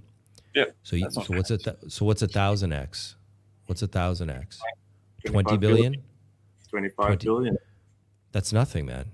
That's really for something that would be underlying Pulsechain that has to move massive volumes of like water, liquidity, right? 20 billion. 25 billion is nothing. It's really nothing. So that's 1,000X away. What would that put the price at, according to right now? $20? Yeah, a little more. $25, 25.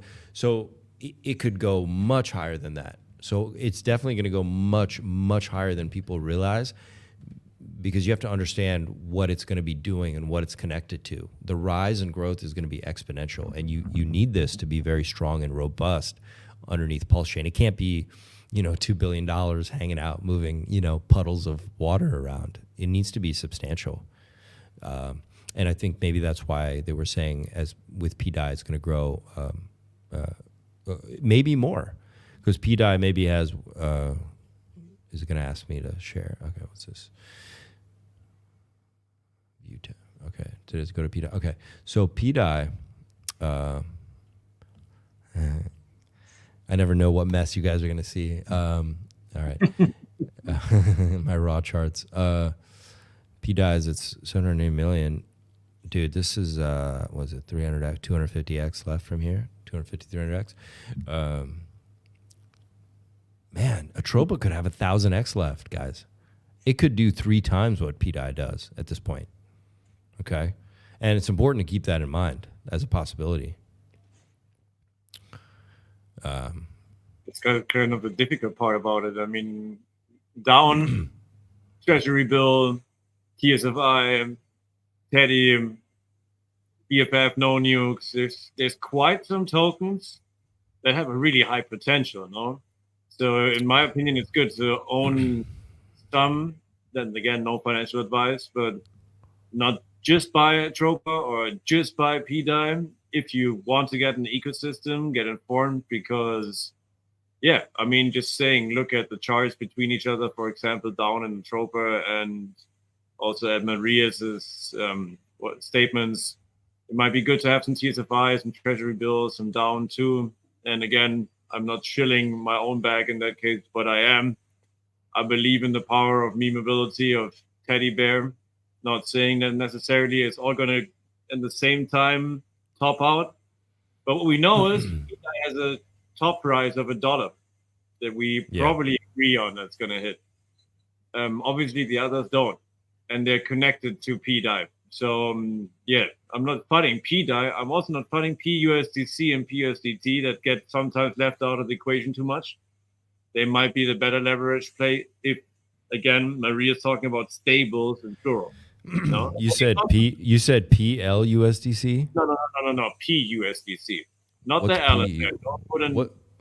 USDC and USDT. What's PU? Oh, the USDC copy. Right.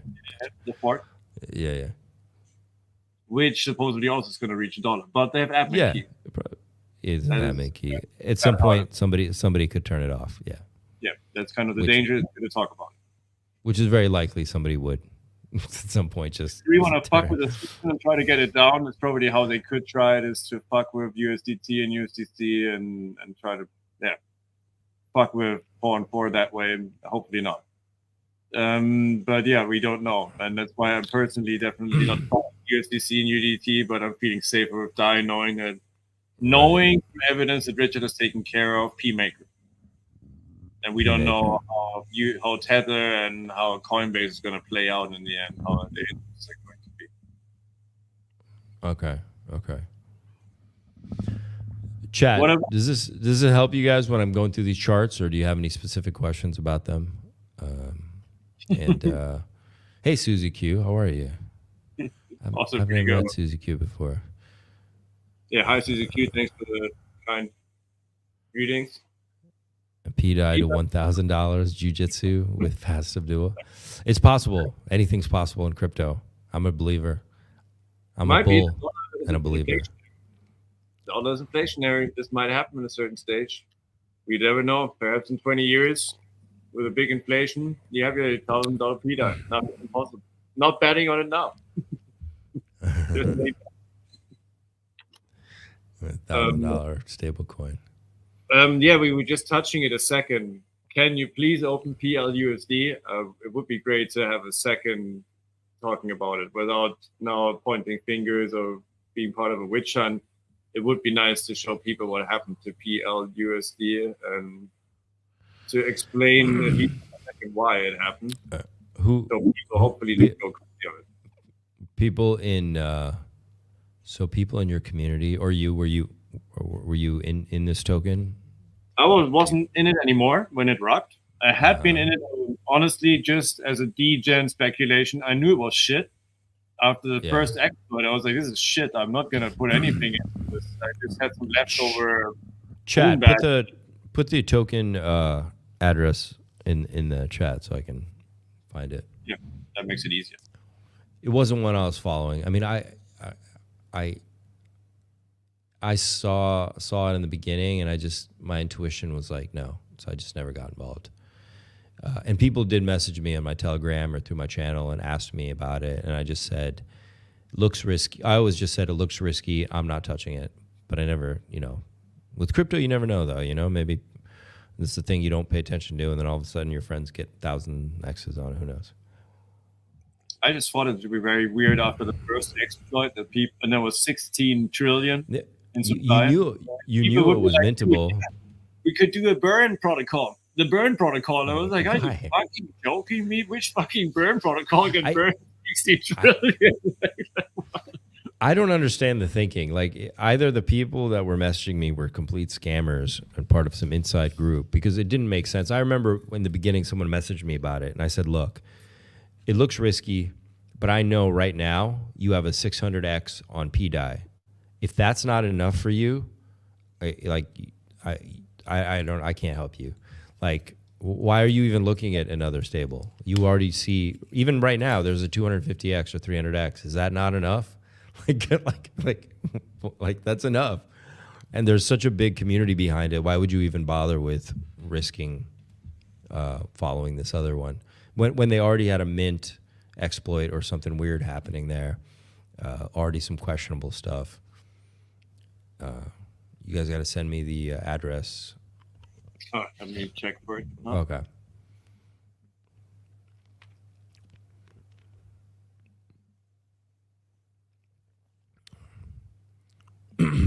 What else do you guys like to look at? PLUSD supply almost an octillion. I think that's a lot. No, I don't know. 6 I don't even know the number anymore. It's insane. Reds, is it? Yeah. I mean, look, you knew it was mintable going into it. Come on.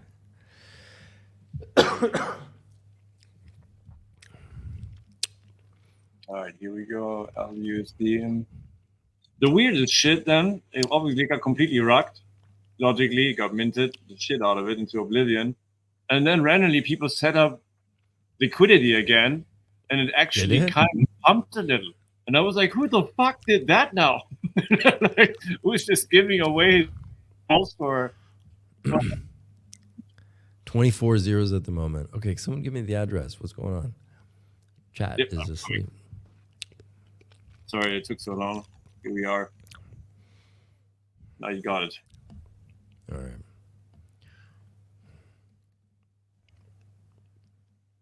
This thing. Just open it and block Explorer to see the real damage being done. But yeah, I mean, just wait. Is this it? This is what you sent me? Or did it not load right? What is it? Should be with wrap pulse. Here, second one. No. Third one. I send you the right address. Really weird. Don't get it. Give me a second.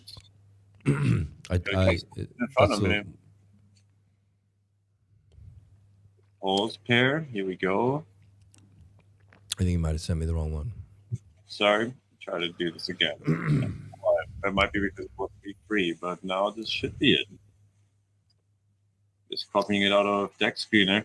No, it was the same. Yeah, okay. It means the same on Eve than it is in Pulse. It's just putting it with wrap Pulse, and then you see the chart because it's a part. It will show you that. Pulse? Oh, should send you the pair? Oh, an idiot.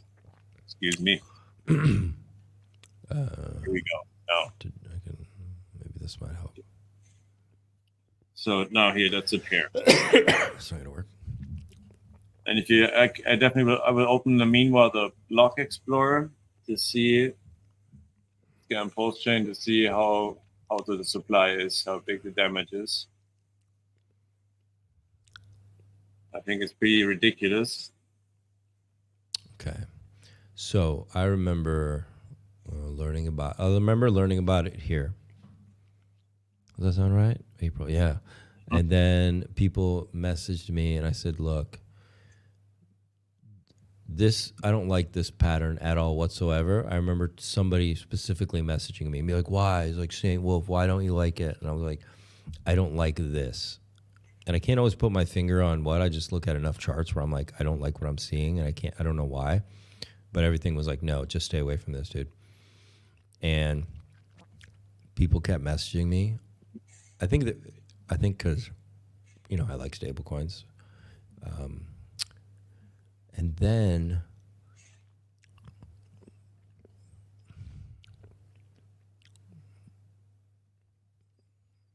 crash went up. Bart Simpson, SmackDown, got broke, stayed in here and broke below. I mean, it retested, and then somebody just, what did they do? They just kept minting it, or they just emptied the liquidity, or?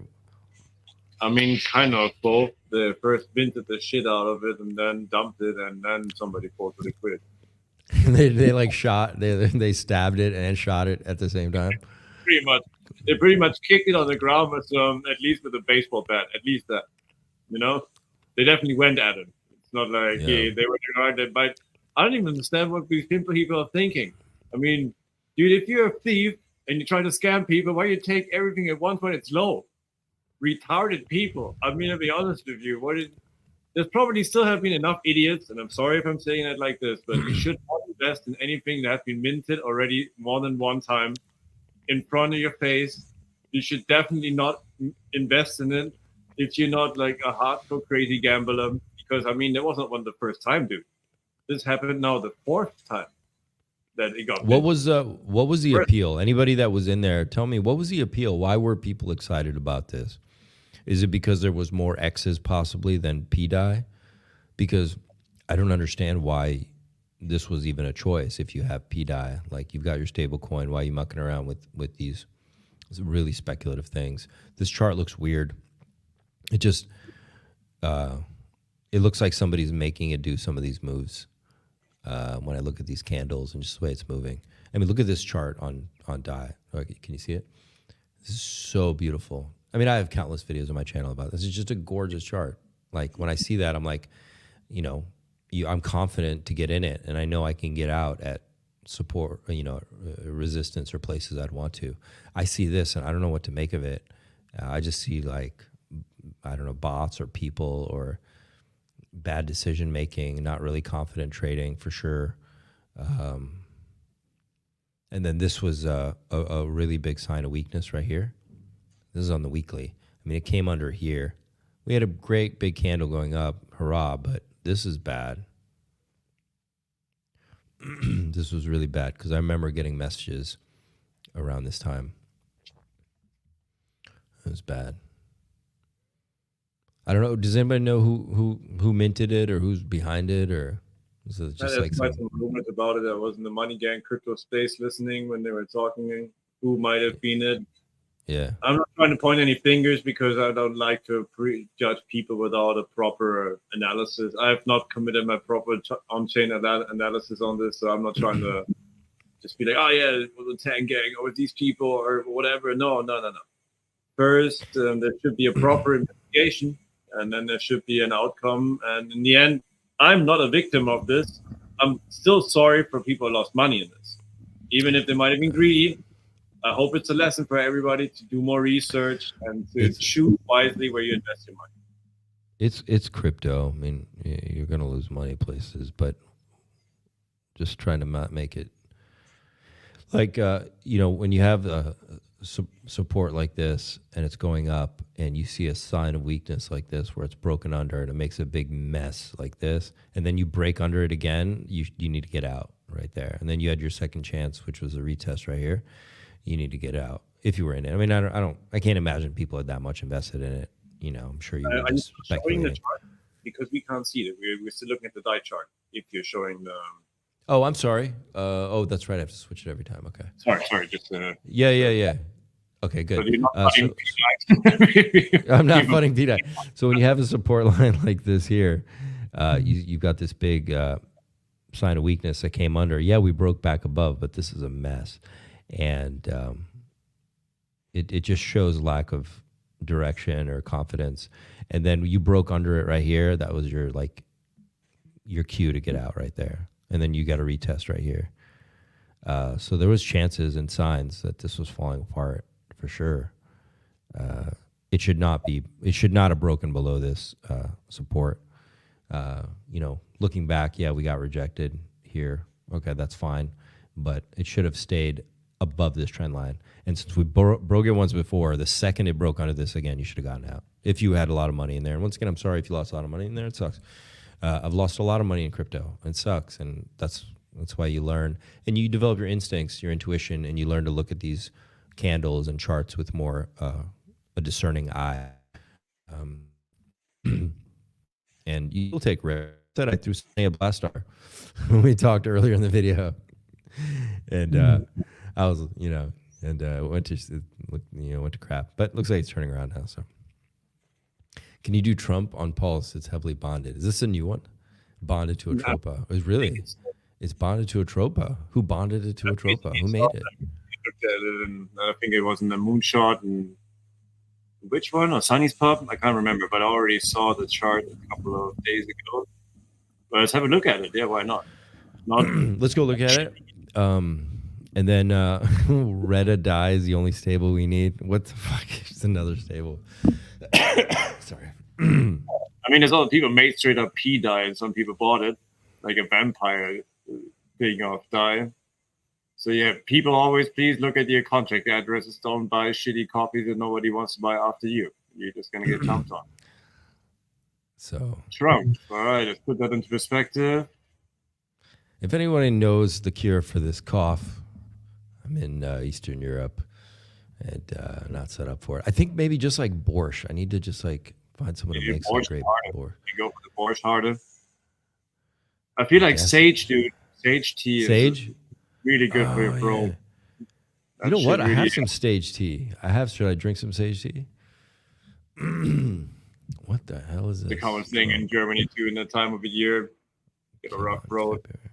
Oh, really? Dry okay. air.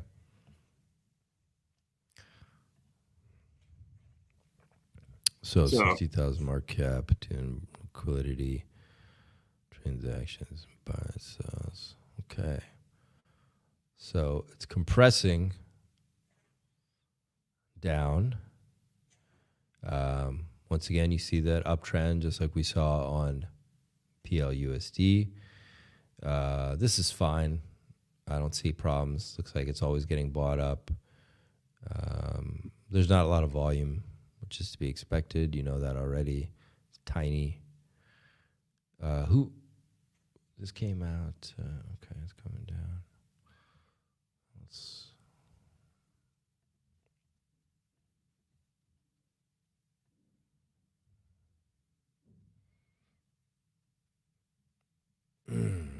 Is this a popular token? Are a lot of people trading this, excited about it?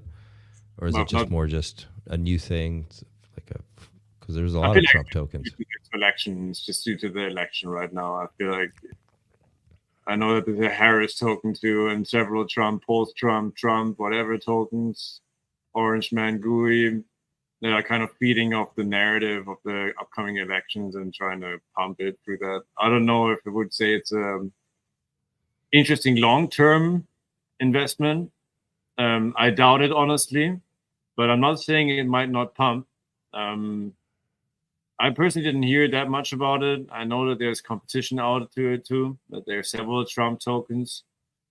They have pumped on other chains heavily, so people are, I think, like pumping that narrative, so to say, that it has a potential because in other chains it worked. That's pretty much it, in my opinion. Yeah, it looks to me like it's just kind of going along with the election or whatever. And probably weakening a little bit. Well, obviously you got a red candle there.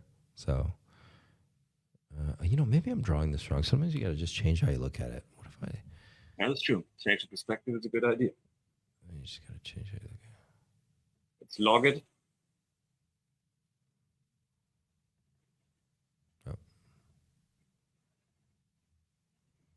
There's definitely a resistance we can looking at now. If you look on a log chart. There's what? There's definitely a resistance. You've drawn it as a decreasing line, but there's definitely a, what is it? Yeah, exactly. That's what I meant. So it's being, it looks like to me like there's like generally like a trading range, which is, here. And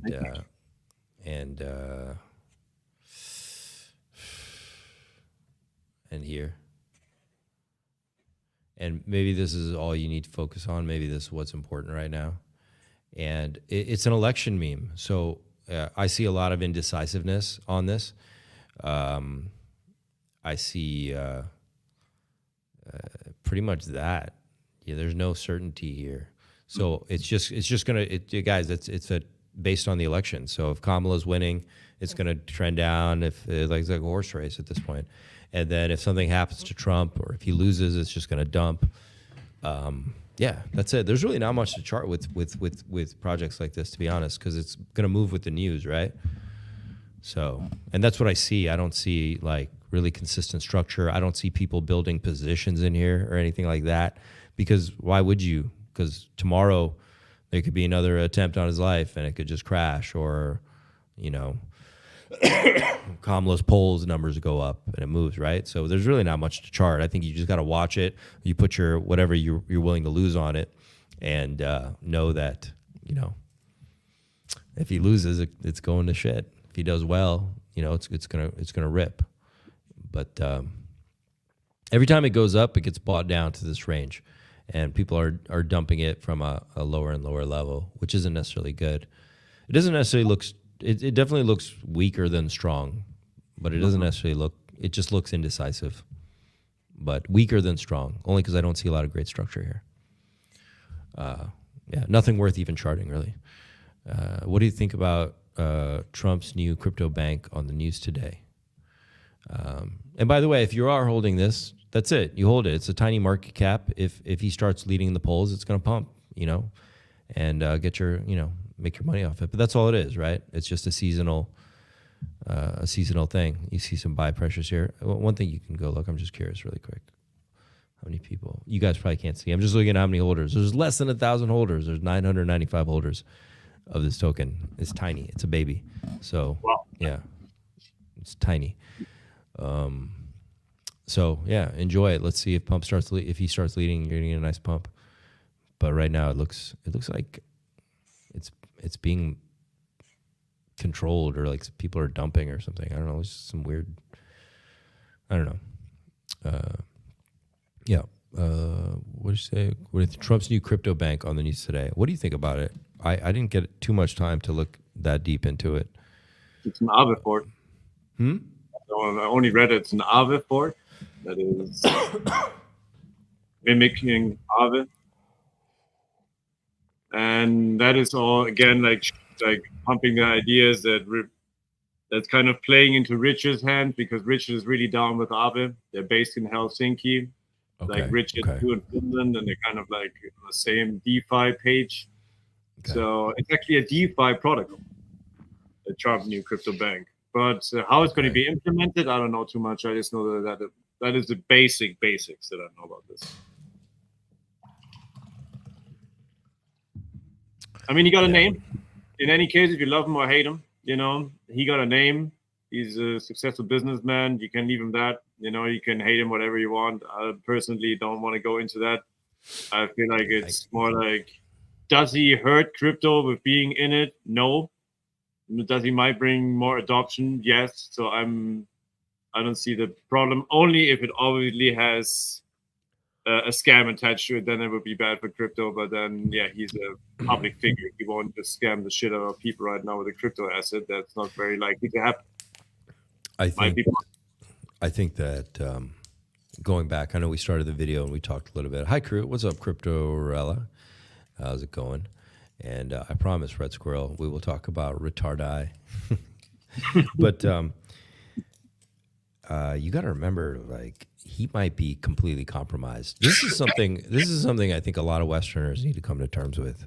I know you and I both live outside our countries, our home countries, and that the West is heavily compromised at this point, you know. And when you see somebody like Trump, who I actually like, I'm not going to get political in this video, but I like him, and I like his family, and I like what he's done, and I like the fact that he's a builder, and he's built a family that I can respect, and he's built businesses. Now, man, so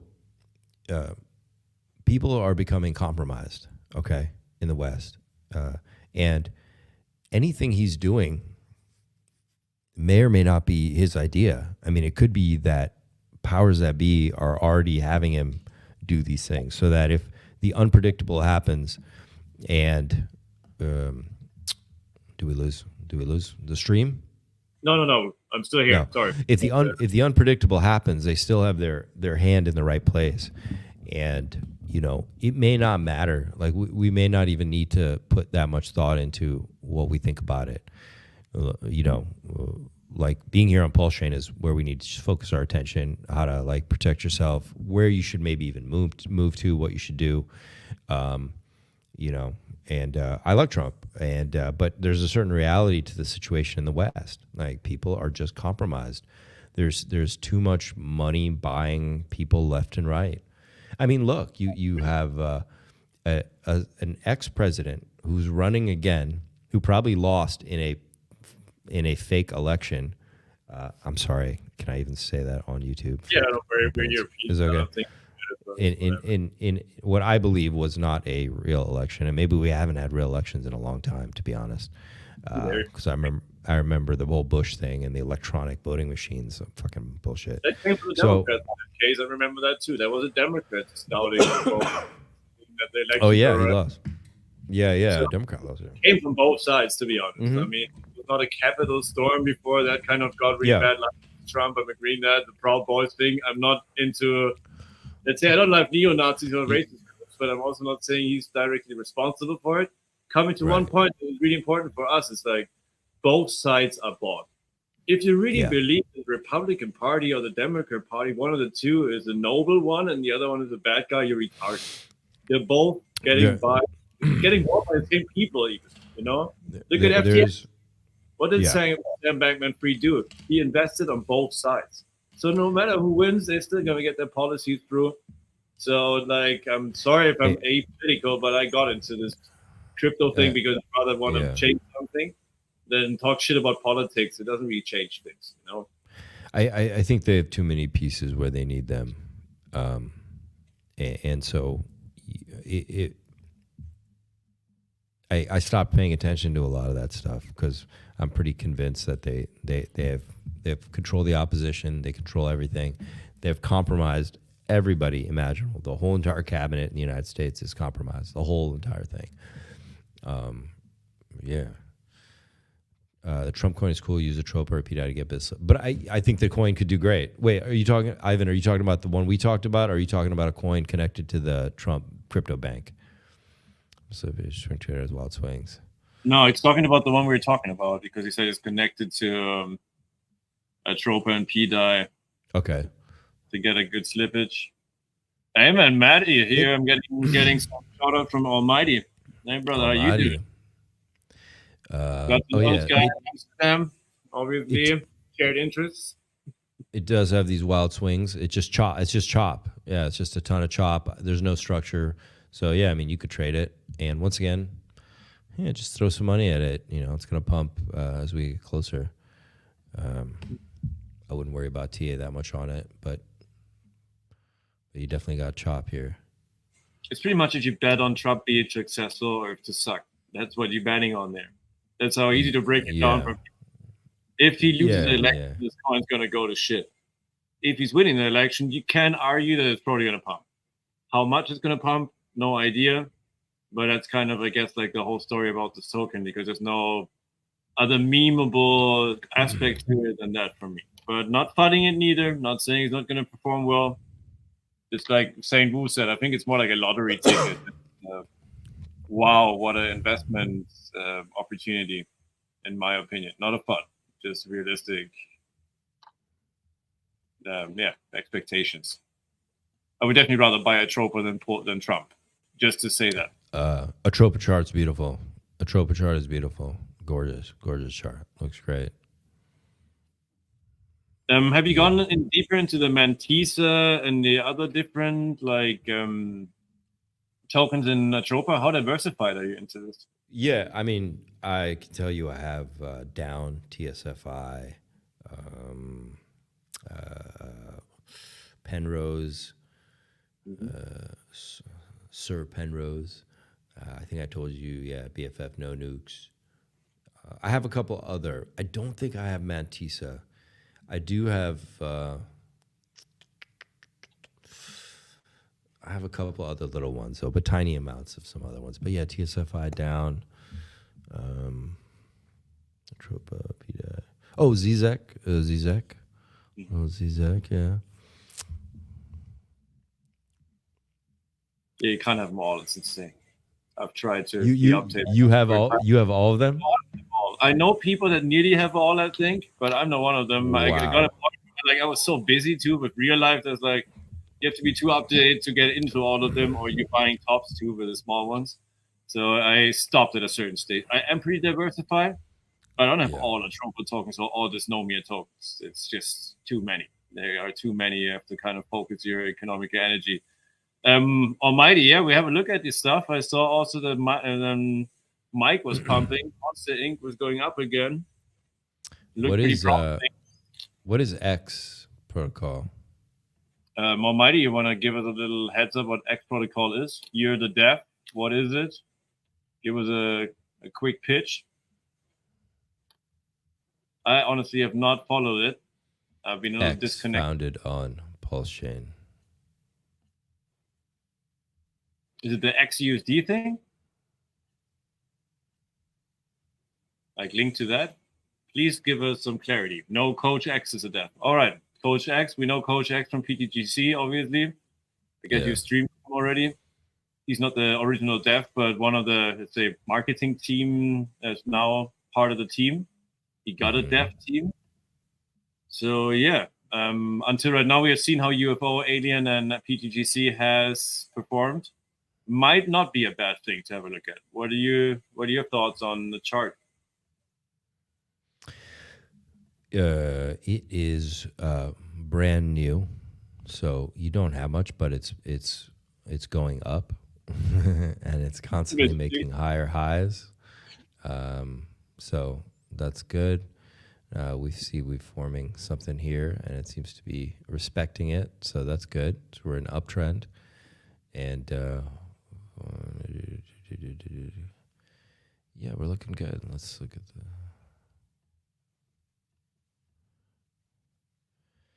Yeah, it looks great, you know. But it's brand new. It's brand new, and it's going up. It's made by a smart guy, one of the founders of PTGC, correct, Coach? I think he didn't found it, but he got into it really early and then became part of the team, if I'm not wrong. Oh, okay.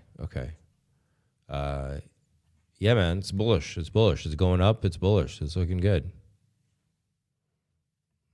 P-Dime main pair, so big liquidity, main liquidity with P-Dime. This is squeezing down. It looks like it looks to me like it's preparing to rip again. So if you're going to get into it, you don't want to wait that long because it looks like it's going to rip again. So again, it seems like it's a little bit based. What we see copy the tropa in a way means it's functioning on LPs, burning LPs between different pools and creating arbitrage spot opportunities. I imagine it's similar to also PTGC is functioning. And yeah, there's from right now what he's saying, there's how many? RVRX, RVR, HTH, BNK. These 4 tokens connected to the X protocol. I'm going to check it out, look into it deeper to get a better opinion about it, to not judge it quickly and understand how the liquidity is working. If the market falls apart because we have the rate cut and everything, goes to Goblin Town for a second, yeah, it's gonna come back down to here, which will be. Are you also a person that's asked if you can waiting for the first top to buy in again? 2 cents. Yeah, it'll come back around here in this area. Wait, what was the question? I was asking you if that's your ideal entry, no? At a chart, if it's touching the first top again, validating that one. It's not necessarily ideal, but that's a strong support for sure. But it's crypto, and the ideal entry is the best you can get before it rips again. Because things can be very irrational if things get bullish. But technically, yeah, this is a big problem area right here. But it's only going to visit it in the near future if we get weak because the Fed cuts major. Otherwise, this could rip up pretty easily. But could you check the axis, please, to see how much axis has already done, and from the bottom to the top, how much percent we're talking?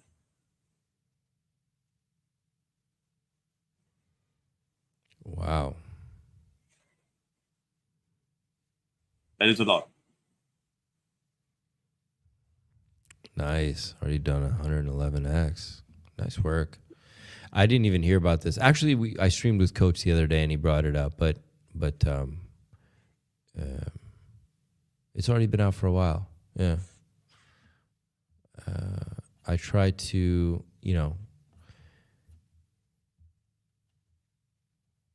what Almighty is saying is important here.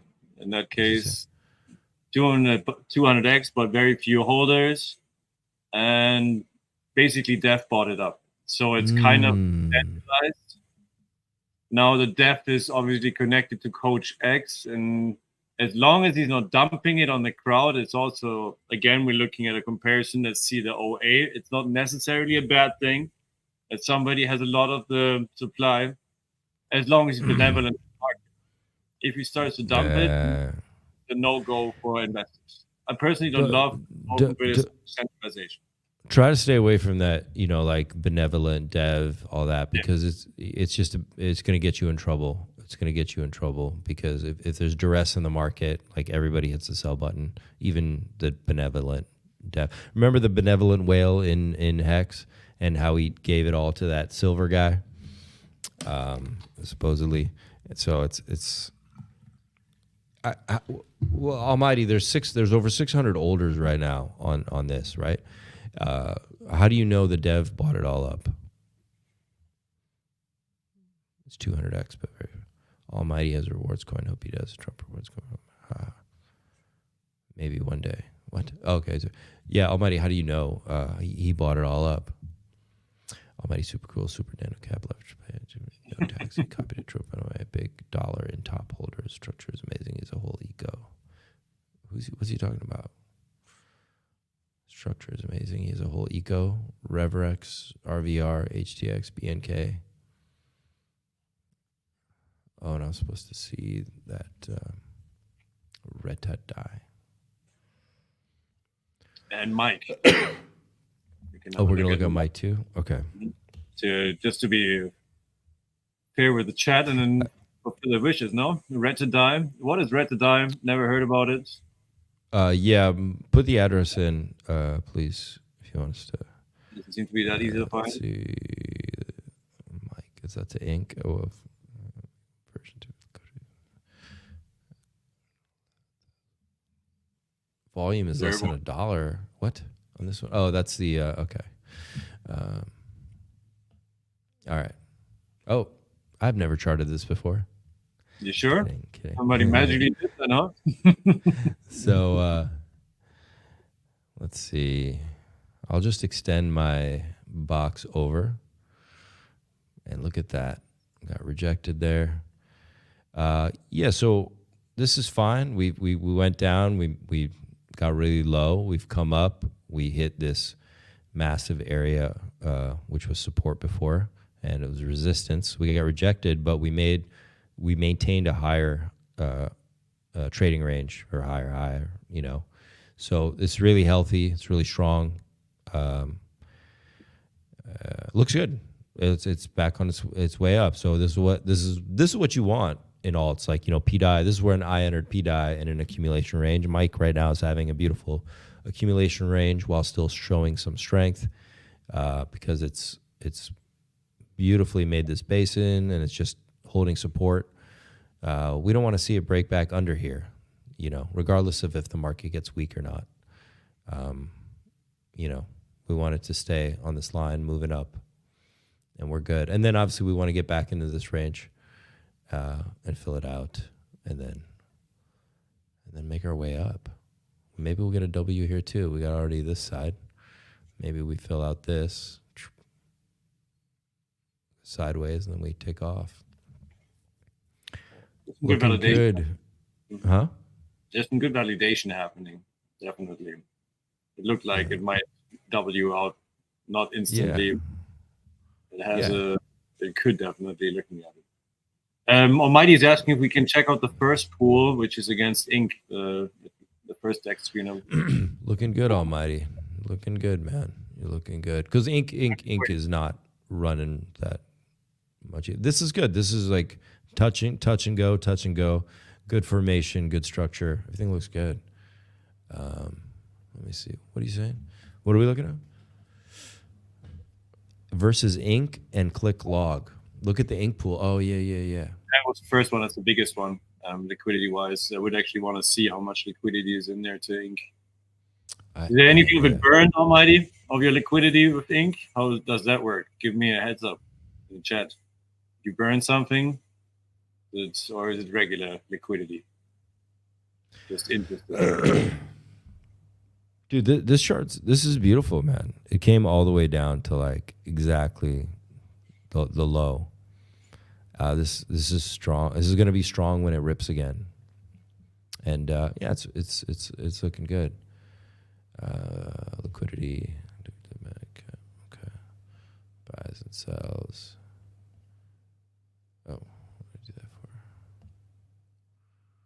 1,782 holders.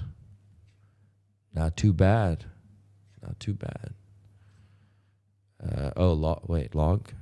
No, he's asking for log. Oh, log chart. Wants to see the log.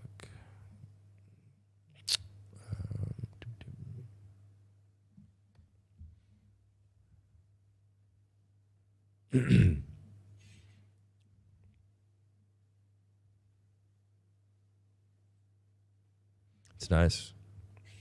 It's moving up. If anybody got in down here, looking good.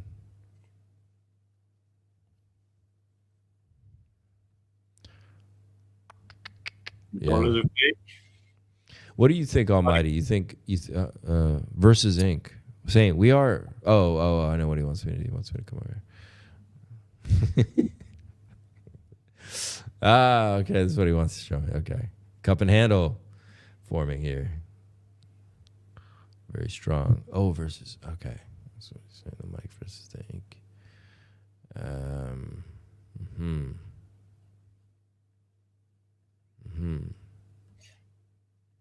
All right, but nice to make you happy, Almighty, showing the chart. And I admit, I'm happy for you. It's going well. I know you're a fairly young dude, and it's good to see that people build something. It works even when the general price performance of RH coins right now sucks, and it's a reward token for Inc. So a good example, let's say for now, of a reward token, props. Not saying it's going to go to the, I'm saying the moon, not the firmament. No hate against flat earthers, not part of it. But yeah, man, Almighty, I wish you all good with the project, and I think it's going well. The chart looks well, and nothing to critique right now. Yeah, looks good, man. This is a 10x in the near future. When this breaks out, we're looking good. We're looking good. Let me go back. Let me just see something here. If I saw that.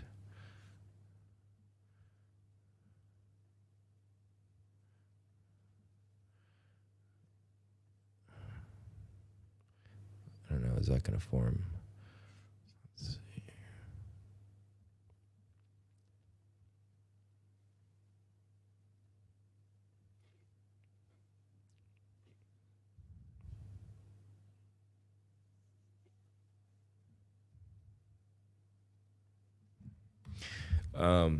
We're making a lot of assumptions. We don't have complete data yet, guys. We're doing a little bit of moon math over here. Just playing around. You get the holder distribution, which is for me always a very important point of analyzing a token. Is look on BankX, whatever you like to use. I'm using normally scanned Pulsechain just to look at how's the holder distribution, because that is an issue for me if it's heavily centralized. And on Mike Inc.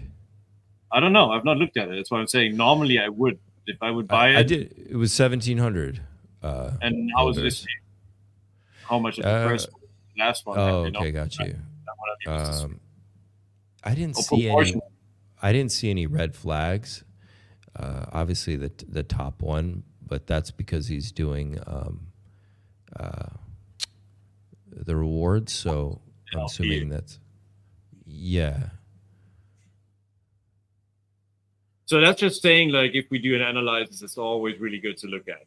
I'm sorry. I'm sorry. You're not seeing it. Okay. Oh, no. I always forget to switch that. Okay. Sorry. Here we go. So yeah, you got 1,782.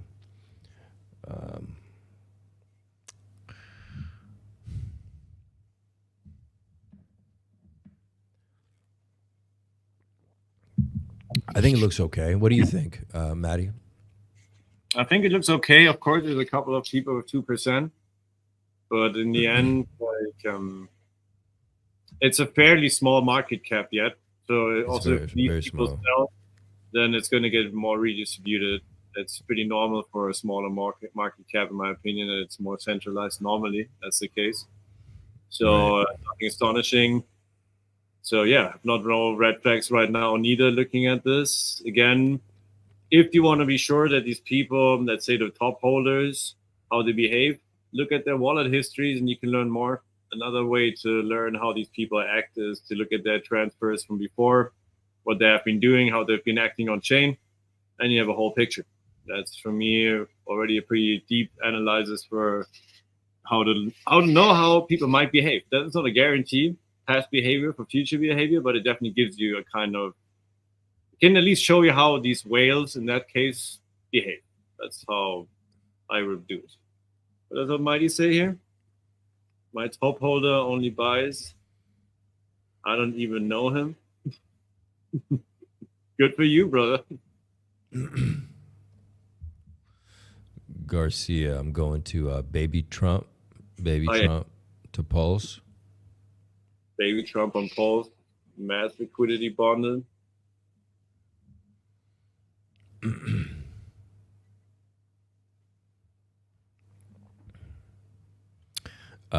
Yeah, it is tiny. I mean, yeah, look, there's nothing to chart here. It's tiny. It's brand new. It's just chop right now, and $3,400 market cap. Should we get in? When did this? It's been out since June, and it's only accrued. What? This is tiny. Who's this? Who's asking about this? Garcia Lorenzo, mass liquidity bonded. Mass liquidity bonded to what, bro? We don't see a lot of liquidity here. Are we looking at the wrong pool? Let us know, because if not, this definitely doesn't look too promising. 23 holders. Okay. So, and then Sonny has 2 wallets. Sonny's coins go mostly down, but Punker is a good value. Do they go down? Have they been? I have some. I haven't checked it in so long. You can look at them. I mean, that's why I was earlier saying that some people talk shit about Sonny, but he also, I mean, he can't do miracles if he does reflection on stuff, and the stuff most likely the reflections won't go up.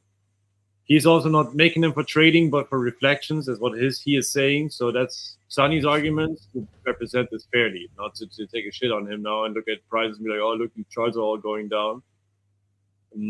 Yeah, I guess that's has happened to some Sonny's charts, but keep it trading. Can you? Okay, so yeah, I hold DIR. I haven't checked on this chart in a long time, so this is to die. And it's looking good. I see a W, and there's massive resistance right here, but that's okay. This is strong. Got a double bottom bounce down here. Let's. You want to see it priced in?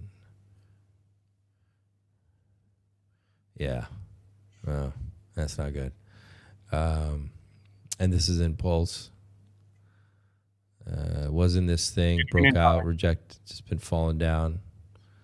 Let's see. Pulse has been going down too. Okay. I'm not crazy about this, but it is going up. So that's good.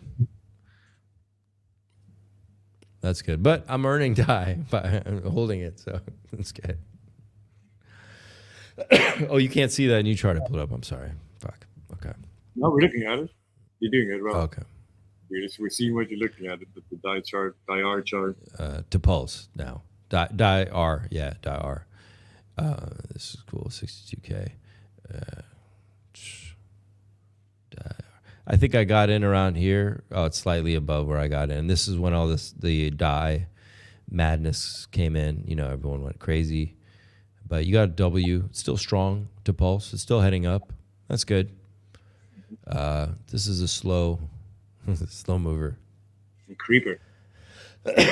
Yeah. Notice. And it's getting reflections, so that's good. I suppose, yeah. Coming back. Chat. If you would have looked at it just versus Pulse, yes, sir. A couple of weeks ago, you might have been a lot more negative than you're now. Which I'm saying is, like, people often have a very, very short-term perspective on these things. Let the cycle play out, and then you can judge easier. I'm not saying that I've always been a fan of reflection tokens, but I have to say that in this case, it's very different because the reflections you're getting are most likely to do a lot of exits, at least in my opinion, which is not often the case. So I try to be. Here's Sonny, yeah? Sonny came in. What's up, bro? Speak of the devil. Yeah, we're just looking at your chart. The LP, man. I think he got the LPs down, even the affection chart when it's about the username talking, looking. And yeah, man, it's good to have people on board in this space that have the expertise. And I give it to Sonny with LPs. I don't know. A lot of people are more knowledgeable. Yeah. That does not mean that I bought every of your tokens, Sonny, but I'm not cutting your stuff because I feel it's good for the ecosystem, and I think in the long term it's going to perform well. And that's my opinion. That does live free. Live free. That's what he's talking about. Not free. Not lol free. Son of a free and Pulse. All right. The Solana one, I guess. This. Nice.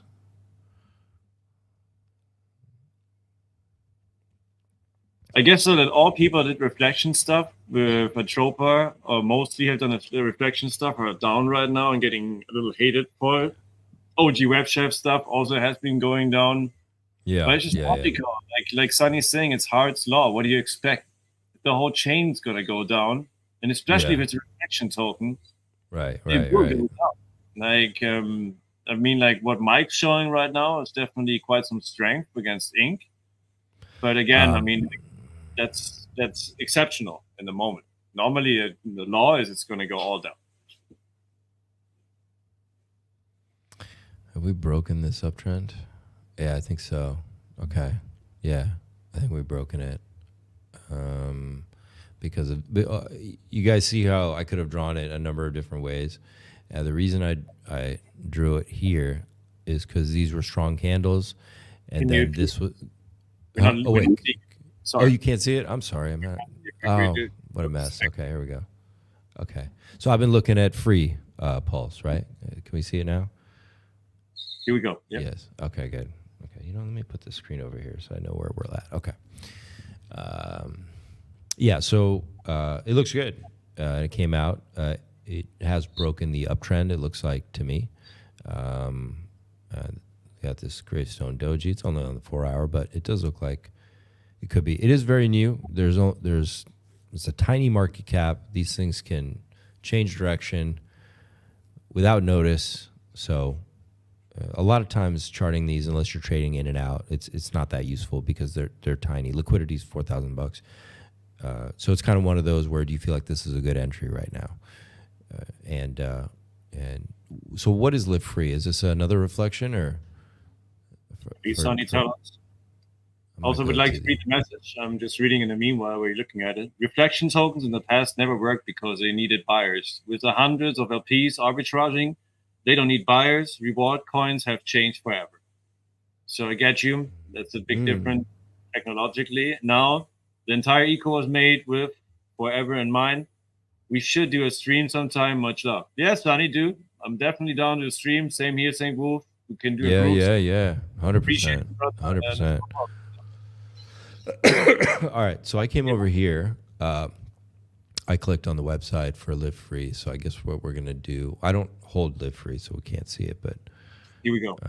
Three biggest pool with wrap Bitcoin, not Pulse, as a reward coin should. Oh, because you get rewarded wrap BTC from free from this one? Is that what it is? That's what it is. Okay. I have, I have DIR that you guys can see. Can you see these when I'm opening? When I'm clicking on it? No, it doesn't show you that. Oh, it doesn't show you the drop down. That's fine. Let's go look at free to wrap BTC. Let's go look at that. I think I did see that.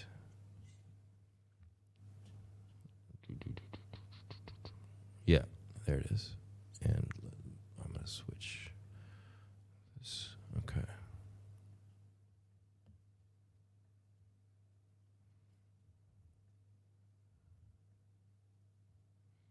Yeah, it's cool. Yeah, you guys see this inverse head and shoulders? Okay. See the left shoulder, head, right shoulder? And so this is very bullish. So if you were down here and you caught this bottom, and you can see we overshot it, but you see where we're hanging out? It's that range, and we're now getting support at where this terminated. This pattern played out. It's gorgeous. Looking good. Looking good. We're going up. Let's see.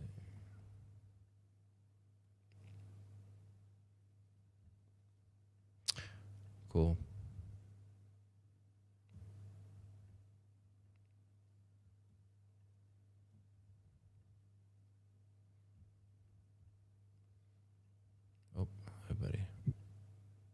Cool. Still only $100,000 market cap. It's doing good. It's just moving up since September. Wait, 5th, 4th. Wait, you just released this on at the end of August. Yeah. Pretty recent. No airdrops, just hype, just math. 4K and Pulse. Yeah, we saw that. Yeah, 4K. Biggest pool. Okay.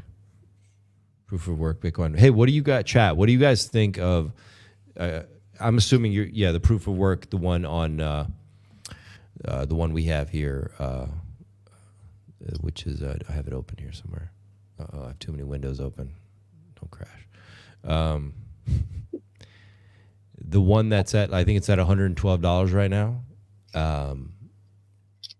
That PWBTC. What do you guys think about that? It's got low token supply.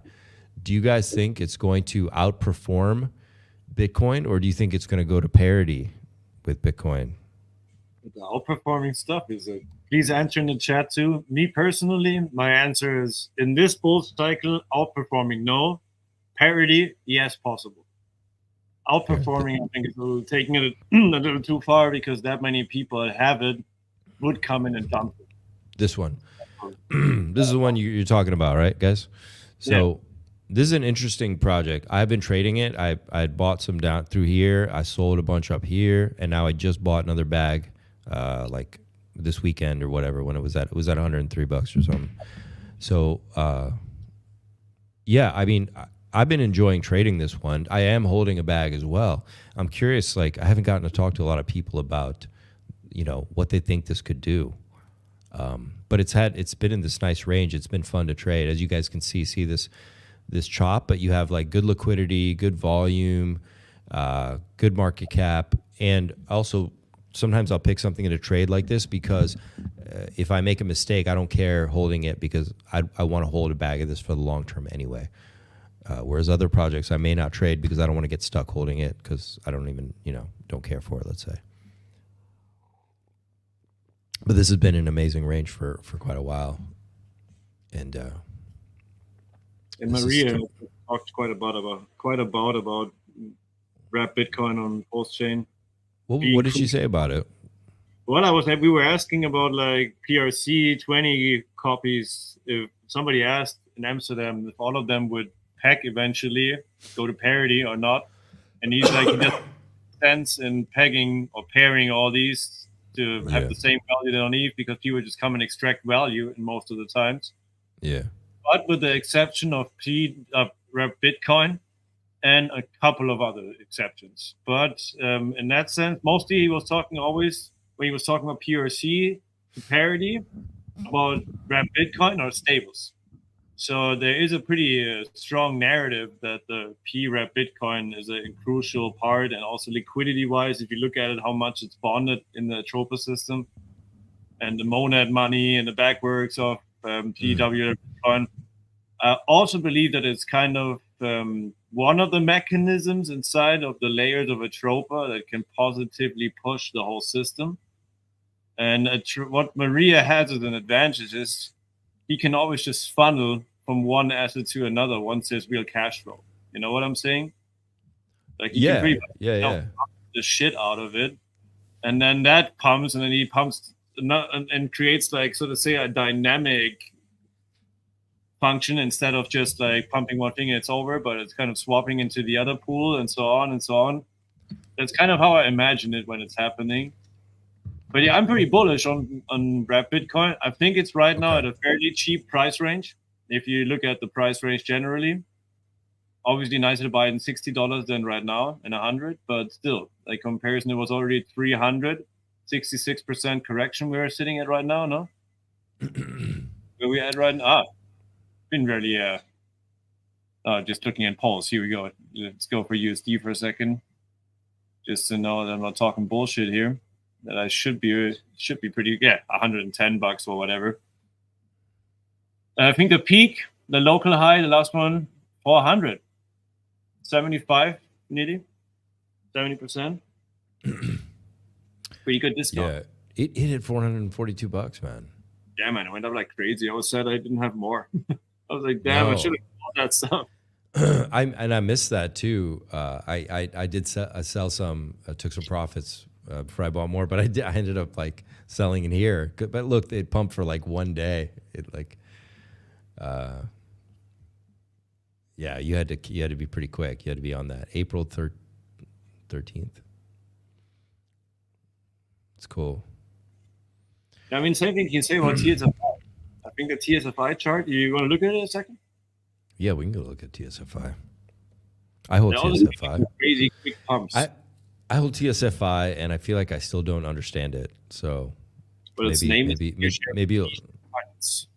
It's T-Share what? Finance? That's what it stands for. T-Share Finance. And supposedly Maria said about it that he named it like this so friends of his, early Hexicans, could find it because they know he's going to reward them through it.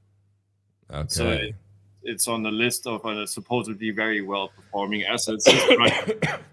His price target is $1,000 for it. His price starts 1,500x from here, so that's better than PDI right now. Right. Well, right now it's been rejected, but then again, on the 3-day, I guess it has been rejected, and it wasn't an uptrend. Let's see here.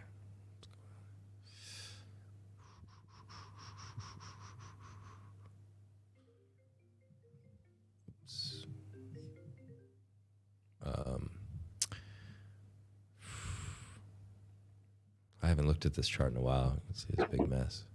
Me neither, but it's good to have a look. I've been like, it was an accumulation phase. Get rid of this. Let's see what else we see. Yeah, because it could just be doing one of these. We don't know yet. What is it? 2.3 million. Wow. Okay. 21,000 liquidity. Let's see how many holders there are. Let's see what's going on over here. 3,000 holders of this. Wow. Okay. So who's this? Maria? Should be. No liquidity. Let me see. 15.5, 13.2. No, the second is that liquidity. That should be Maria. Who else would have that amount?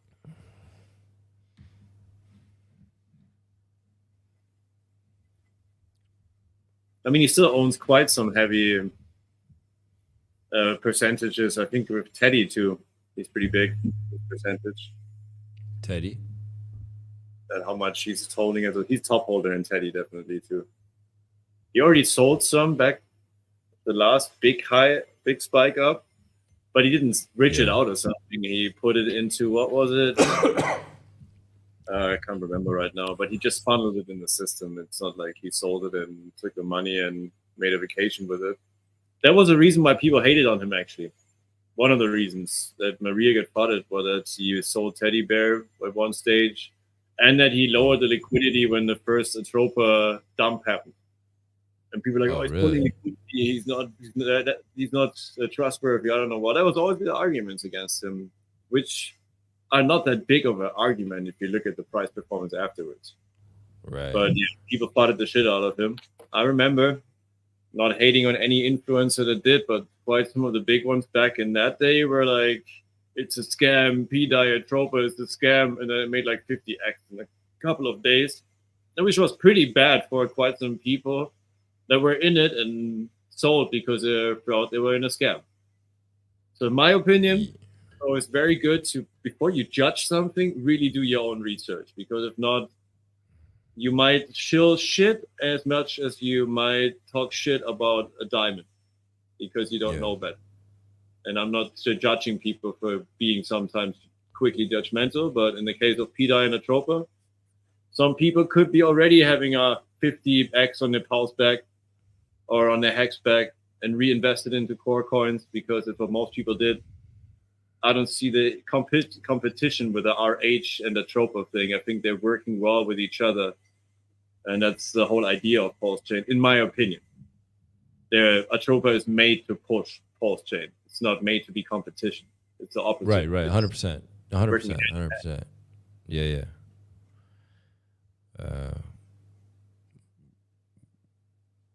RH owns Proofwork BTC. Maria is 501. Oh, okay. So that was Maria, yeah, the one we looked at. Yeah, that was that first one, first wallets, 501, yeah. This looks like it's just flagging forever, no? Like it's literally just in a price range going up and down pretty much since it's been released. Yeah, there's a lot of them that do this. It's still a higher high over here, so I'm not going to count this as like a rejection.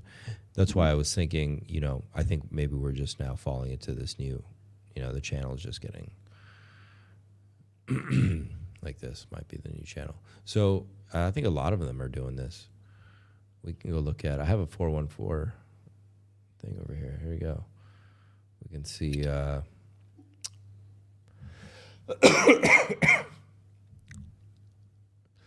Teddy bear. Did we look at teddy bear? Teddy bear. We haven't looked at my favorite meme coin. No FUD to other meme coins, but it's definitely mine. I think one is to pulse, and this one's. Wait, I probably have one to die and one to pulse. Yeah, whatever. We can look at both really quick. To die is a lot weaker. Yeah. It has been lately weaker, pretty much since December, since B-Root shielded on Crypto Banner. Yeah. There it had a crazy peak, and I was very sad that I did not ratio trade it more. Like I had a pretty big bag of teddy bear, and I should have swapped it in P-Die at that stage because it was just insanely high in comparison. Then it had kind of like rather slower performance as P-Die or as a Tropa lately from how much it ran with them.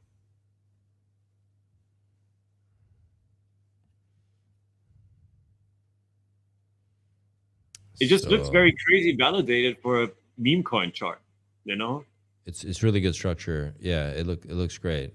It looks fantastic. A lot of these projects, the main ones from Atropa look phenomenal. Teddy bear, P-Die.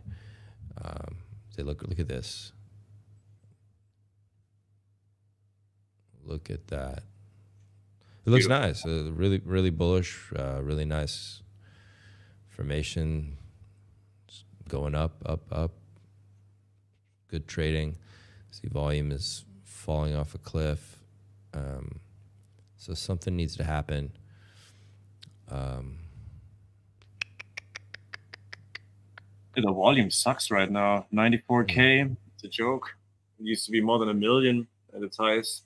Definitely agreeing on that one. Low volume. Yeah, what was it before?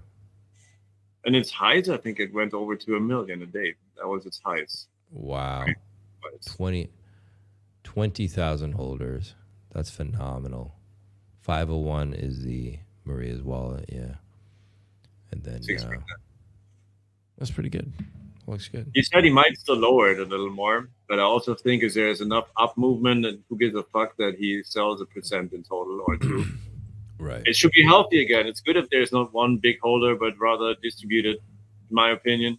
I mean, it's the whole idea of decentralization that we don't have one guy holding like that much supply. So you can see it as spot that he might sell. You can see it as, yes, that's actually going to be better for the market, for investors, that there is a lower top holder.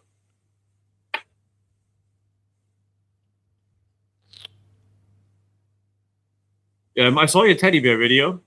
And perhaps market capitalizations. And yeah, I'm on board with that, and I'm pretty excited to see what might be possible and what's really going to happen. If we really outperform SHIB, then that would be more than 1,000x from here, which would be pretty insane. I'm not saying that's going to happen. I'm personally believing in it, not financial advice, but yeah, I mean, also, I think that the $100 million mark obviously is going to be a point where Teddy might have to validate again.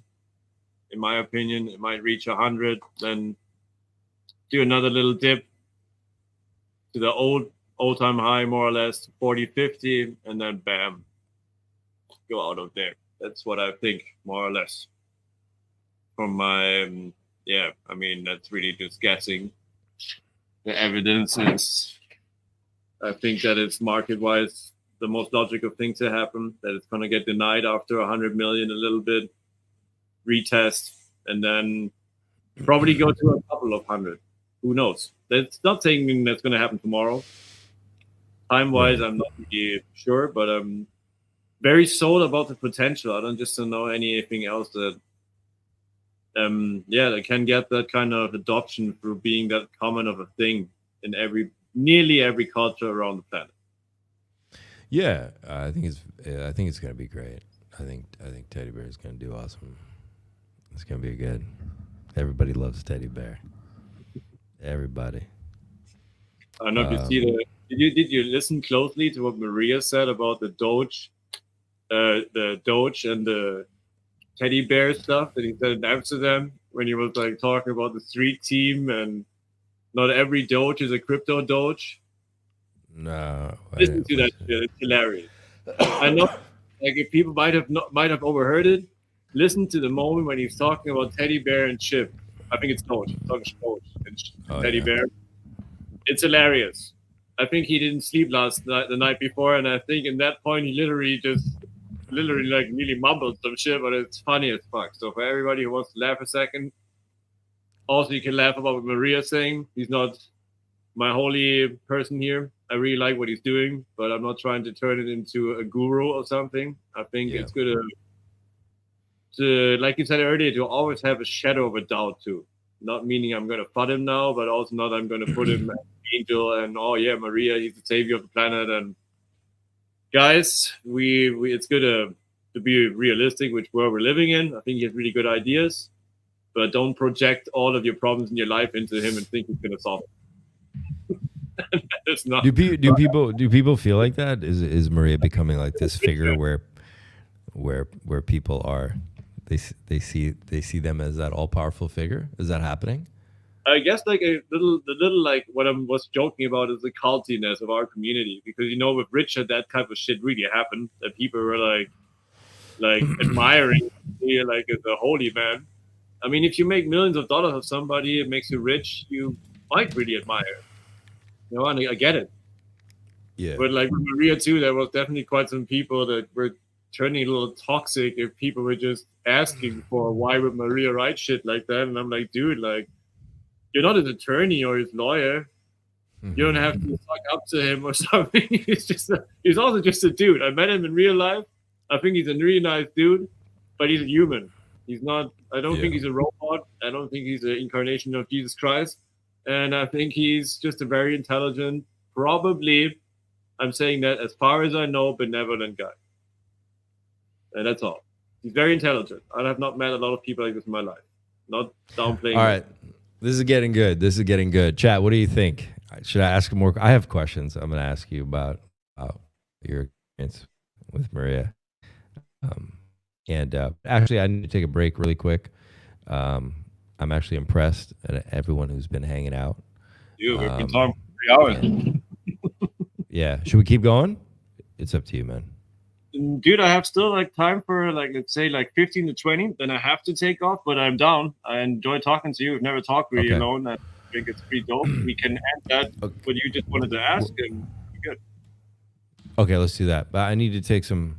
Yeah, please do. I need some water. I'm gonna use the bathroom. I'll be right back, and then I have a question about Maria.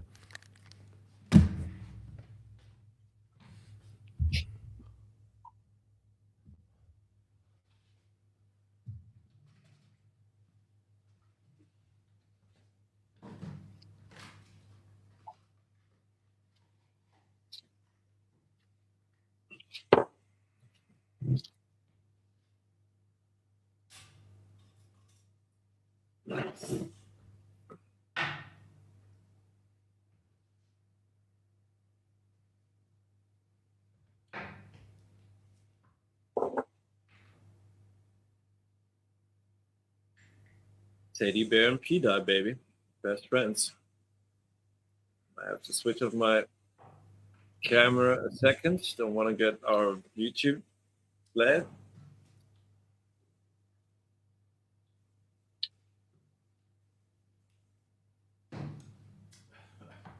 But yeah, thanks to everybody who's been listening that long here, guys. I'm pretty amazed after 3 hours. There's still some people in this chat and some people listening to what we're saying. I wanted to do this talk anyway for a long time with SaintWolf. I was just busy in real life, so I couldn't. But let's hope this is not the last time. But next time we have some more time to analyze some charts, talk some shit about our opinions, and hopefully some stuff you guys can use too. Anyway, please check out SaintWolf's Telegram group. It's in the chat too. I think he does really nice updates and voice messages. Check it out. There's not that many members. He's answering you guys if you're writing in there. I think it's really worth joining. Also, if you're German and you want to join Kryptosparbuch, please check it out. You can also be American or English and use the translate function on it. We definitely have quite some very highly intellectual, skilled people in our group of people. And yeah, I mean, even sometimes exes or people like this show up in our Telegram group, because as much as we're German, we're not trying to turn this into a nationality thing, but more like we're the crypto community. So yeah, languages can be a border, can be an issue, but Telegram has a translate function. So check it out. Check out our Kryptosparbuch Telegram groups. Kryptosparbuch Normal and Kryptosparbuch Mastermind. Both of them are completely for free. And we're people that don't want to charge for any of our knowledge. The whole idea about this is that we're open source, and we appreciate all other people in the space who think the same. All right, so we end on the question that SaintWolf's just going to ask me now about probably some Maria-related stuff, from what I understood. And yeah, man, again, thanks to all of you guys for being here. All right, here I come back with the cam. Here we are.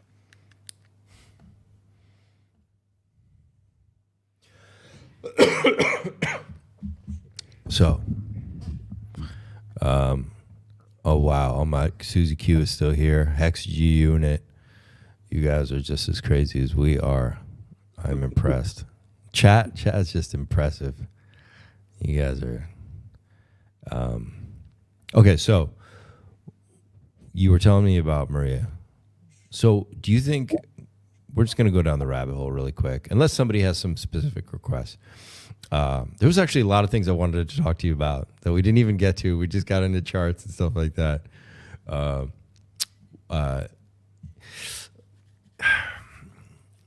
What do you think motivates Maria? Like, why do you think they're doing what they're doing? What are they in it for?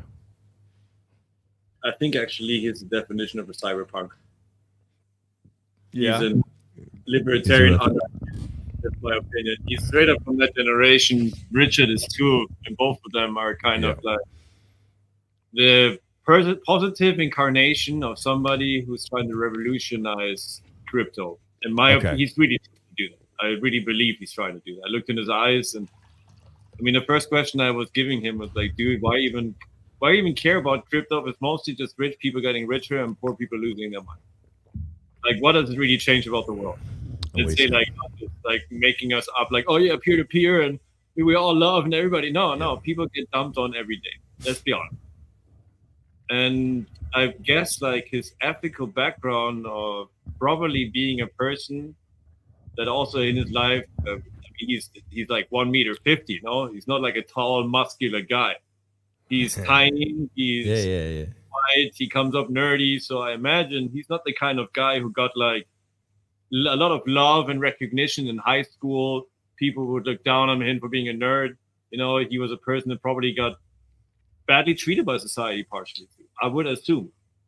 What you can see in him is like got bullied, exactly. Yeah.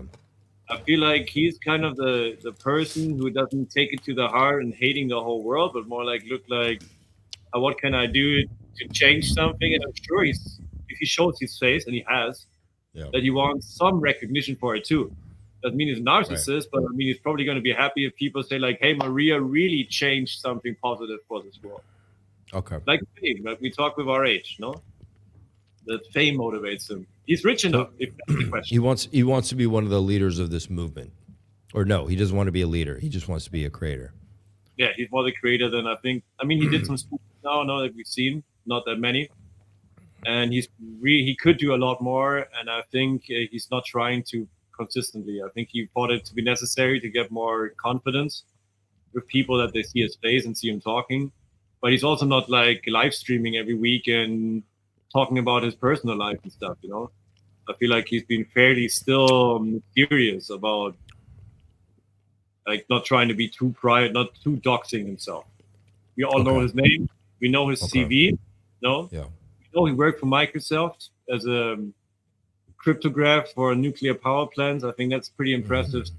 But it also means he knows wealthy people. He knows influential people. If not, he couldn't do what he's doing. He's going to be realistic about that. No? Yeah. Yeah. You think he's good friends with Hartman? I don't know. I imagine, to be honest, that yes, because it's just like going too much in the same direction for being a coincidence. And even if that's something really important to know, Richard talked about a guy who worked at NASA as a developer. He was not talking about Maria. He was talking about another dev that helped him code HEX. It was another person. There's another person. But how many rocket scientists does this guy know?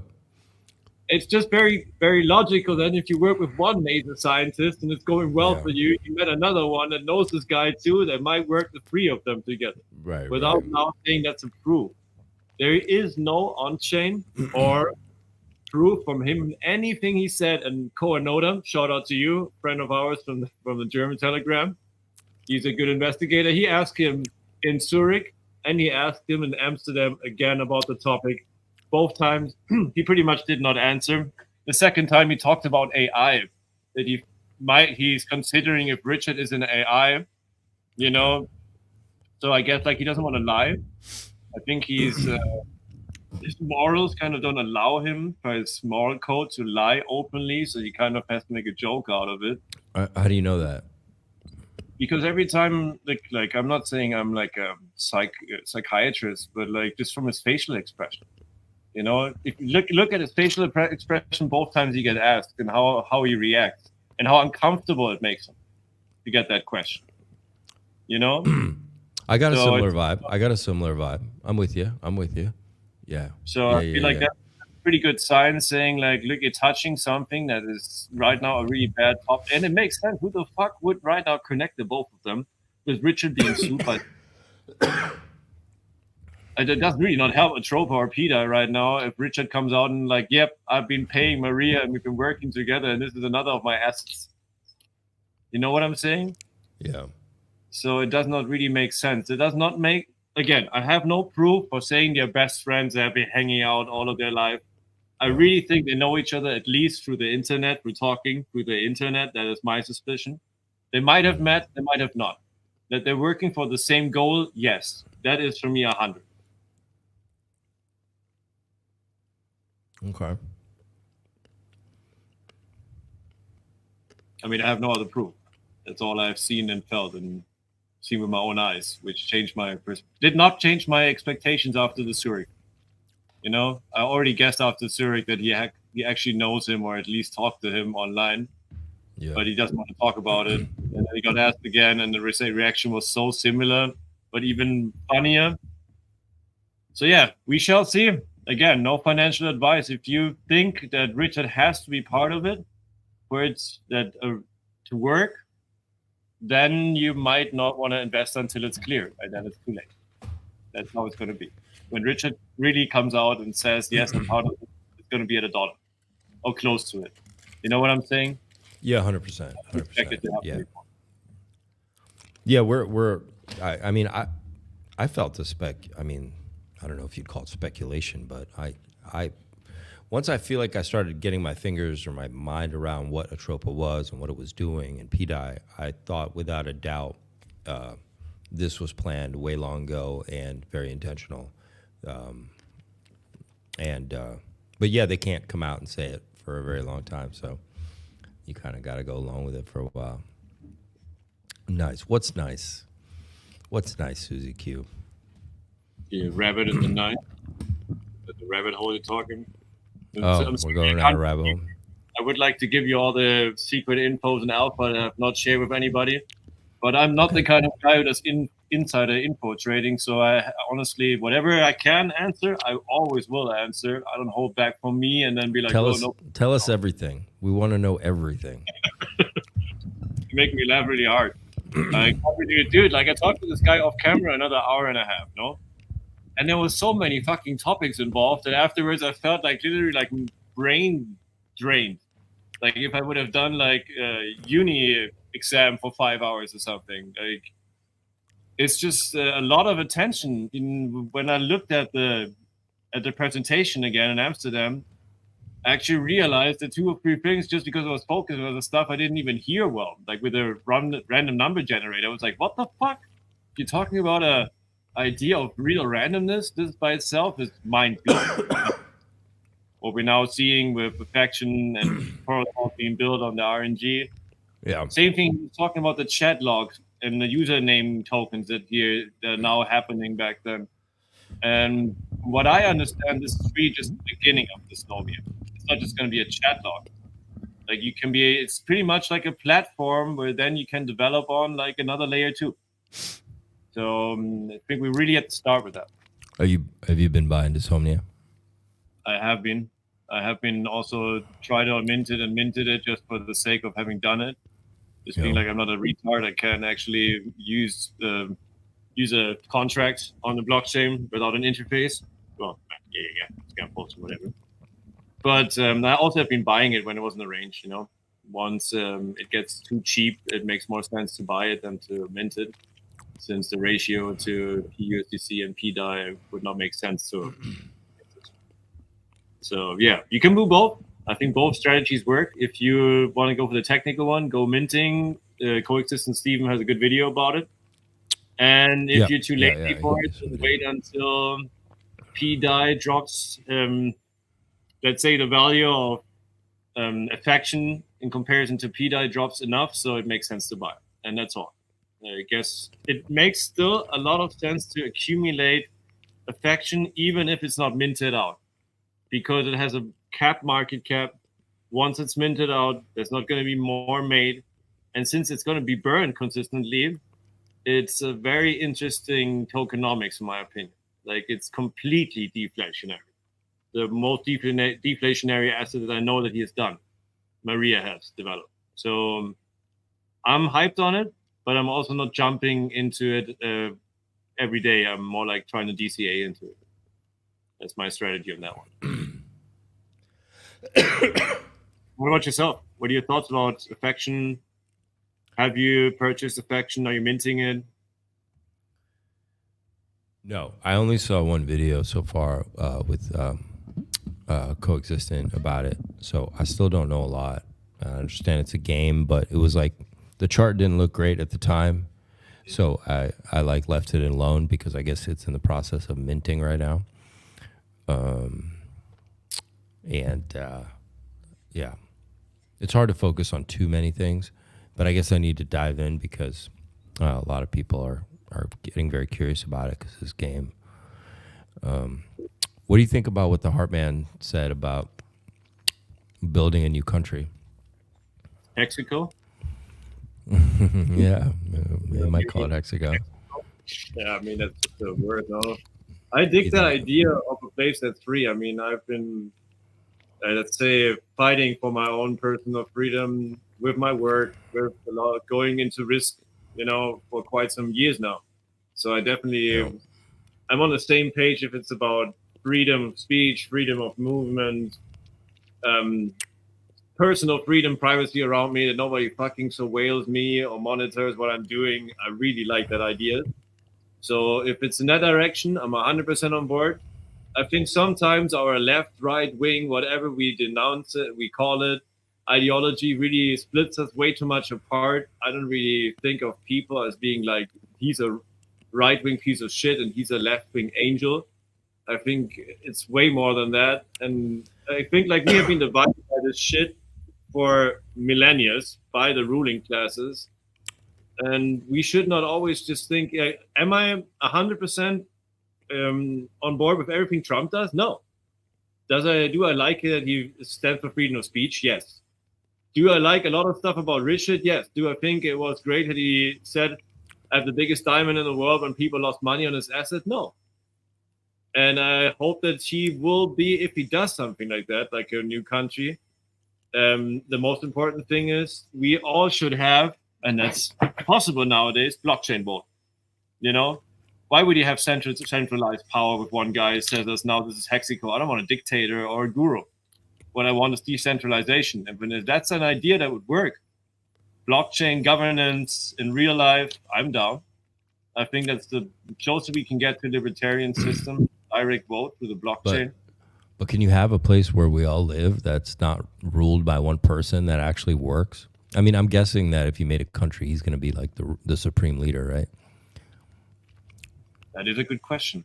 And that is why it gets people like utopias, but like start living a utopia and the problems show up, you know? It's easy to imagine things to be idyllic. And I had this experience here with business partners that I tried to build something different in the middle of nowhere. And in the end, it went to shit, not because of money, I was still working well business, just because of personal issues. So humans are fucking complex. And to build a state is not an easy thing to do. I'll be honest with you. That's something where people had really revolutionary positive ideas. And in the process of implementing them, they themselves get corrupted by power. And that's my biggest issue. How are you going to prevent Richard then, whoever's going to be the leader of this new state, to be corrupted by? It's a tough one. And that's something I would like to have an answer on, or somehow how to prevent it, to not just be like another one-man show. So yeah, I'm not fighting it. I have my question marks. It would be like a big private club in a neighborhood somewhere. It would be a country per se. I mean, you know, maybe like a floating city, like a yacht. Maybe he gets a yacht, right? Little water world. Water world. and yeah, we'd have to live on there. But I think that could be the destiny for a lot of. Sorry, man, this cough's just brutal. For a lot of people and places. Look, I mean, El Salvador is kind of like this big kind of cult now, club, this Bitcoin club, right? So he would have something similar, but it would be like the Pulsechain club, I guess. It's interesting, but as far as I can tell, everything he said that was fantastical, he's been tackling one after another. He mentioned the stablecoin thing a couple years ago. We're on it right now. It's happening right now. He mentioned the nation thing a few years ago too, and I guess that's next. Once this gets going. So, where do you think he would build it? Where do you think it would be, on a yacht? I think it needs to be somewhere where you really have your own jurisdiction, and that means pretty much in the oceanic area, because it's very difficult to do that inside of a country, that it really becomes legally unconstitutional. You know, it would have to be like South America or Russia. Pretty much, or somewhere in the Pacific, but then you have the issue that the water level rises too much, you're fucked. You know, if you build it on the island, you want to go for some cliffs. Don't go just for the white sand beaches. It might be bad. It can't be an island. Islands are great when you're like young and you don't think about shit, but they're a disaster for a lot of reasons. Just medical, all kinds of things. I mean, there's a lot of reasons. They're great when you're like just 20, when you're all 20 years old. But you're talking about families and kids and maybe elderly people, or who knows. Like, you need to be by civilization. You know, like, but it could be close to an island. Maybe it could be like in South America. There's a lot of land, a lot of places you could kind of carve out your own little world. And Russia has a lot of space too. Eastern Russia. I would take the climate from South America over the one from Eastern Russia, to be honest with you. Probably, yeah. Beautiful, yeah. But fuck me, it's cold. I think a lot of people would. Yeah, I got to visit more of Latin America, I guess. It seems so far away now, though. I feel you. I mean, in Czech Republic, but flights from there are not that crazy. Even if you don't fly like during that's absolute high season, they're not that pricey. No, you're not that far from Munich or from Frankfurt, and there's direct flights to pretty much any South American country from there, or from London, or from Amsterdam, or But yeah, I feel you. I mean, once you're like installed and you're like comfy and you have a life there, you're also not all the time like, hey, let's go and explore a different country every month. But I haven't in a while. I'm living here for ages, but Yeah. I can definitely recommend. I think it's a continent that has still a lot of potential, very green, a lot of fertile land, a lot of water, a lot of resources. And chat, where should the Heartman build Hexaco? Democracy, tell us. Where? Tell us. Sorry, bro. I didn't mean to cut you off there. Oh, no, good, dude. I think it's a great idea. It's got to get some opinions. Paraguay. Paraguay is on the radar. I just want to say Uruguay and Paraguay. Very open place, very wild, but easy to get banking started, easy to get residency, easy to get going. You can pretty much buy a visa if you just invest enough money. And it's not even that much. Yeah. A lot of Germans went there when the whole COVID shit happened, and they were like getting persecuted and off the US Paraguay. Uruguay. So yeah, a lot of German influence in South America. I lived in southern Brazil for some time, and it was very all of them have been Nazis before. The ones in Argentina, kind of, not very something you were all proud about. Have like some SS guys fleeing into South Argentina. There's definitely some Nazi influence down there for sure, but in a good, positive way. I think it brought a lot of value. Architecture-wise and like organization stuff and so on. I lived in Curitiba. I lived in Curitiba, but there was this German town I lived in for a little bit called. It was between Curitiba and Florianopolis. This is a German town. It's very cool, very beautiful. I mean, you feel like you're Blumenau. Yes, I lived in Blumenau. Very cool. Yeah. See, it's like it's just like looking at German houses in the tropics. It's kind of mind blowing. It's mind blowing. It's surreal. We're not a colony nation, We never had really long-term colonies, so we're not used to that. What the English or French have, we're like hundreds of years of invading other countries and putting our architecture there. So it feels kind of awkward. I'll be honest with you, but the cheese and the bread you're getting there are definitely bomb. I imagine good sausage making, and I mean you can talk a lot of shit about Germans, but let's be honest. If you don't fuck with us, normally we're pretty straightforward people. In a sense of I think people are pretty open in your face. You're not going to be like, hey, I like you. And then afterwards be like, oh, you're a bitch. You know what I'm saying? Yeah. I like you. My people are we're not the most friendly people in the world, rated. Probably not. But I think most people are relatively honest about all the feelings. Not hating my country. I still have my family there, quite some friends. Appreciate Germany for quite some things, but I just like the winter and I don't like the government control. And that's probably the biggest point. Yeah, the German government's getting crazy. Yeah, but Brazil's awesome. It's pretty fucked. Beautiful. It is pretty fucked now. There's definitely safety issues. I lost one of my friends down there. I mean, all the friends I made told me crazy stories. Everyone's scared all the time. The girls I dated, and I was in the South, were always told me horror stories. I dated a girl. She was half German, half Portuguese, and just horror stories. One time she got just walking home, knocked over, and someone just stole her shoes and ran off. Like just shit you wouldn't even imagine having to worry about, right? But just a lot of horror stories, crazy stuff. Everywhere you go, everyone's like, "Oh, put your phone down. Don't do this. Don't do that." My buddy was killed down there in Curitiba. He was dating a girl, and the boyfriend didn't like it and stabbed him to death. That was weird. That was weird, man. That hit me. That hit me different. It changed my thinking about where I travel and live and settle down. But it's got its ups and downs. You gotta know where you're at and what's going on. Paraguay's wild too. You just gotta. I guess if you're with enough people and you got safety around you, I guess it's okay. And Susie says somewhere near turquoise water. Of course, I mean that would be the most ideal. But sometimes those aren't the most safest places or places to get to. Right? They're far away from stuff you need. Depends though. I guess Brazil has a lot of that. South America. Actually, Brazil has a ton of towns on beautiful water, but it's also like a wild place. It's a wild place down there. And Paraguay is nowhere near water. That's the thing that sucks about Paraguay. And Uruguay has water, but it's cold. It's not nice anymore. It's like a swim. Very kind of North America. Yeah. I feel like we're talking about Mexico here in the chat too. I lived in Mexico too, and I love it. I'll be honest with you. I know you can't get everywhere the same cheese in Europe. If you're in Mexico City or in Puebla or in the bigger towns, yes, you can buy imported cheese and pretty good bread, and there's German bakeries, French bakeries, whatever, if you're a foodie.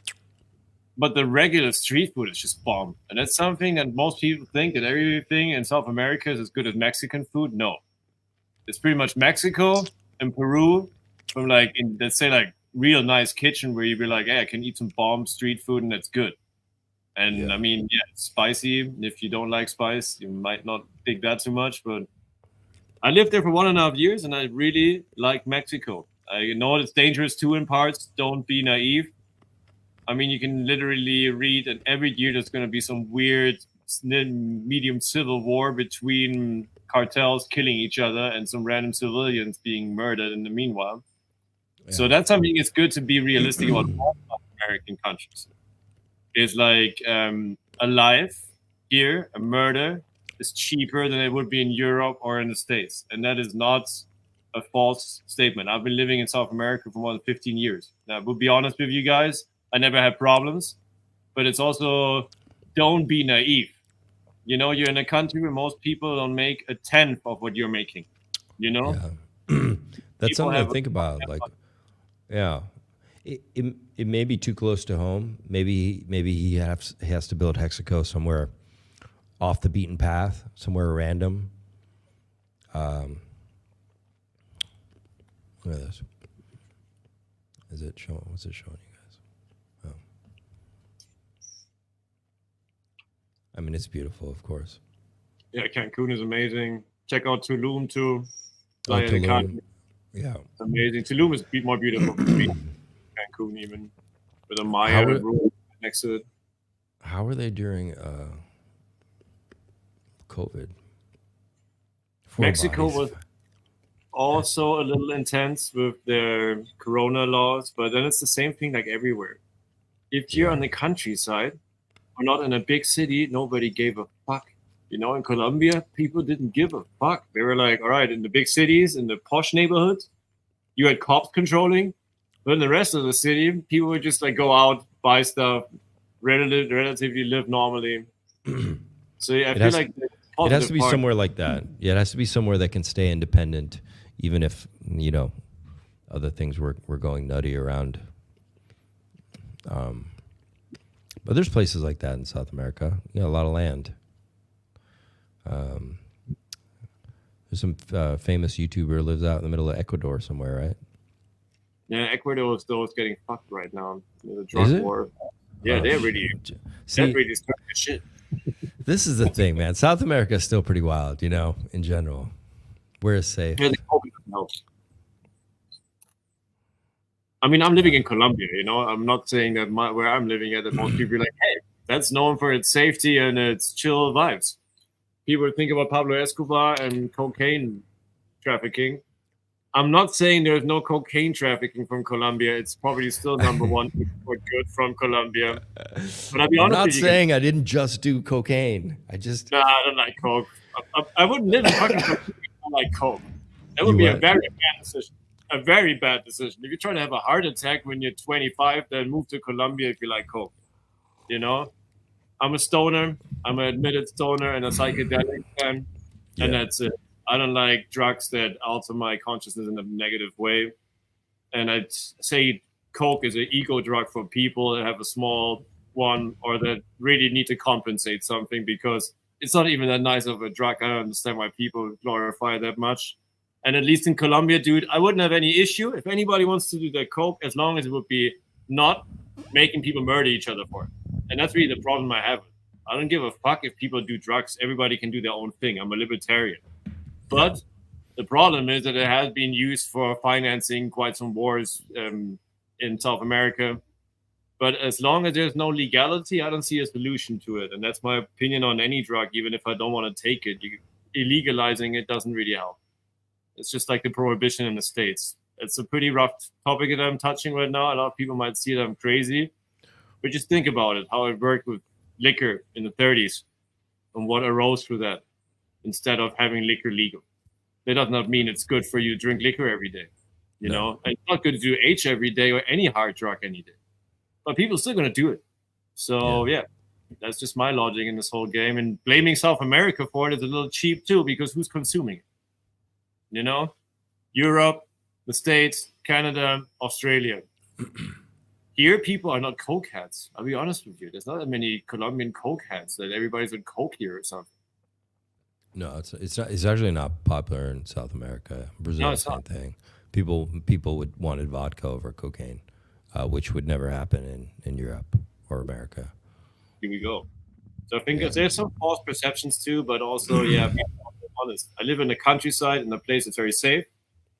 I don't know if I would recommend you to move to Bogota, Cartagena, or Medellin in any neighborhood without knowing the culture, speaking Spanish, having done some research before, you know. Just be realistic about who you are, because I think a lot of people just try to run away from their existence if they're moving to a different country. It's more about know who you are before you go, or you're just going to end up with the same shit somewhere else. After Brazil, I loved it. I would go back, but I really wanted safety because I just saw a lot of craziness. And like here in where I live, a lot of people I've talked to don't even lock their doors. Like people don't even lock their doors. It's so safe. I've left my phone places or my wallet, like random things, and like people just have them waiting for you. Or it's amazing how safe it is out here. And you'd never have to look over your shoulder. You could just walk around 3 a.m. in the morning anywhere. It's amazing, and it's great for now. You know, I'm a resident, so I like being here. I do lock my door. But I feel like if I forgot, I wouldn't worry about it. I wouldn't even care, at all. I have one small question. I know for us, most Europeans, it's not very normal to own a gun or have a gun lying at home. Do you miss it being? I'm not saying where you are, but you're saying you're somewhere in Europe. Mm-hmm. Do you miss it in a sense of security or not? Really, do I miss owning a gun? Is that what you're asking? How'd you know I owned a gun, for one? I don't know. I'm asking. It's not I'm saying you have. I'm saying if you did, do you miss it? I did own a gun. I had a few. I had, I sold them in 2019 when I moved, except the handgun. It's very safe where I live. It's not like America. Like I lived in Los Angeles, and it was pretty hairy. I lived by downtown LA, and it was pretty hairy. Definitely had some weird, sketchy encounters. I've never once had a weird, sketchy encounter where I am. People are armed here in Czech Republic. Guns are legal. You can have a gun, but I don't feel like I need one here like I did in the U.S. I had a house, and I definitely felt better having guns in the house in Los Angeles. I don't ever think I would ever need one here. Like it's incredibly, the feeling is amazing. Like how safe it is, you know, incredibly. It changes it just how you vibe. You know what I mean? If you're a single guy, you probably don't think of this stuff or whatever. But once you have kids or family or whatever, even girls, the way they act, like when I was dating or whatever, like they'll just be out 3 a.m. I'm like, the way they act is very like nothing's gonna happen to them because it's that safe. It's just super safe. But it's also a small population too. But it's nice. It's a good feeling, you know. So yeah. But I don't miss guns. But I do think guns are important for America, and they're important for freedom. And America's established on them. I think you need them. I think they're going to try to disarm you guys. Any of the U.S. people out there, 100%, they're going to try to disarm you. And you should not comply. You should refuse. Where is somewhere?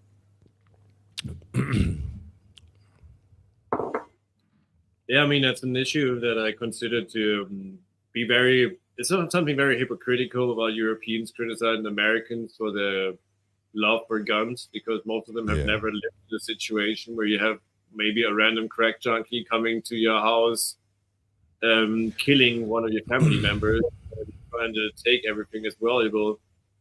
That doesn't happen too much in Europe, you know, in comparison. There is less violence, there is less criminality. So it's very easy if you're like sitting in your, let's say, for example, German small town where there's literally no crime nearly. Yeah. And you're judging people that are living in South LA, or let's say in Chicago in the hood or whatever, you know, like you might want to consider having something to defend you with, you know? Yeah. And I don't see an issue. You also have I have a machete here. I'm not thinking about chopping people with that machete. I'm using it, you know? So the whole argument about that guns are not bad, it's fucking people that are insane. So you rather want to take people than off the guns and have better psychiatric care than just saying, like, oh yeah, it's the guns. The guns are just an expression of a bigger problem, which is a lot of people that are fucked up through their life and they're willing to do fucked up shit now for money, and that's how it is. You have to deal with reality. It's not good to be always believing in paradise and everything's just beautiful. There is crazy, insane people out there. Sometimes you want to defend yourself. I get it. So to all the gun haters in Europe, understand what you're hating because you're judging from a different point of view. Yeah. I think Western Europe's different. I haven't lived there, but I know there's a lot of gun hating. Where I am, I think people are cool with guns. It's like part of the culture here. Czechs are they're very like Americans, man. Like, you know, I get them. They're cool. Dr. Hantu. Any Czechs in the chat? There's no Czechs in the chat. There's underrepresented Czechs here. There should be hopefully one at least listening eventually. If you're listening to this later, public. Is only Germans in the chat? Only Germans. Only Germans and Americans. Hopefully some Americans too. I'm not trying to turn this into a German show.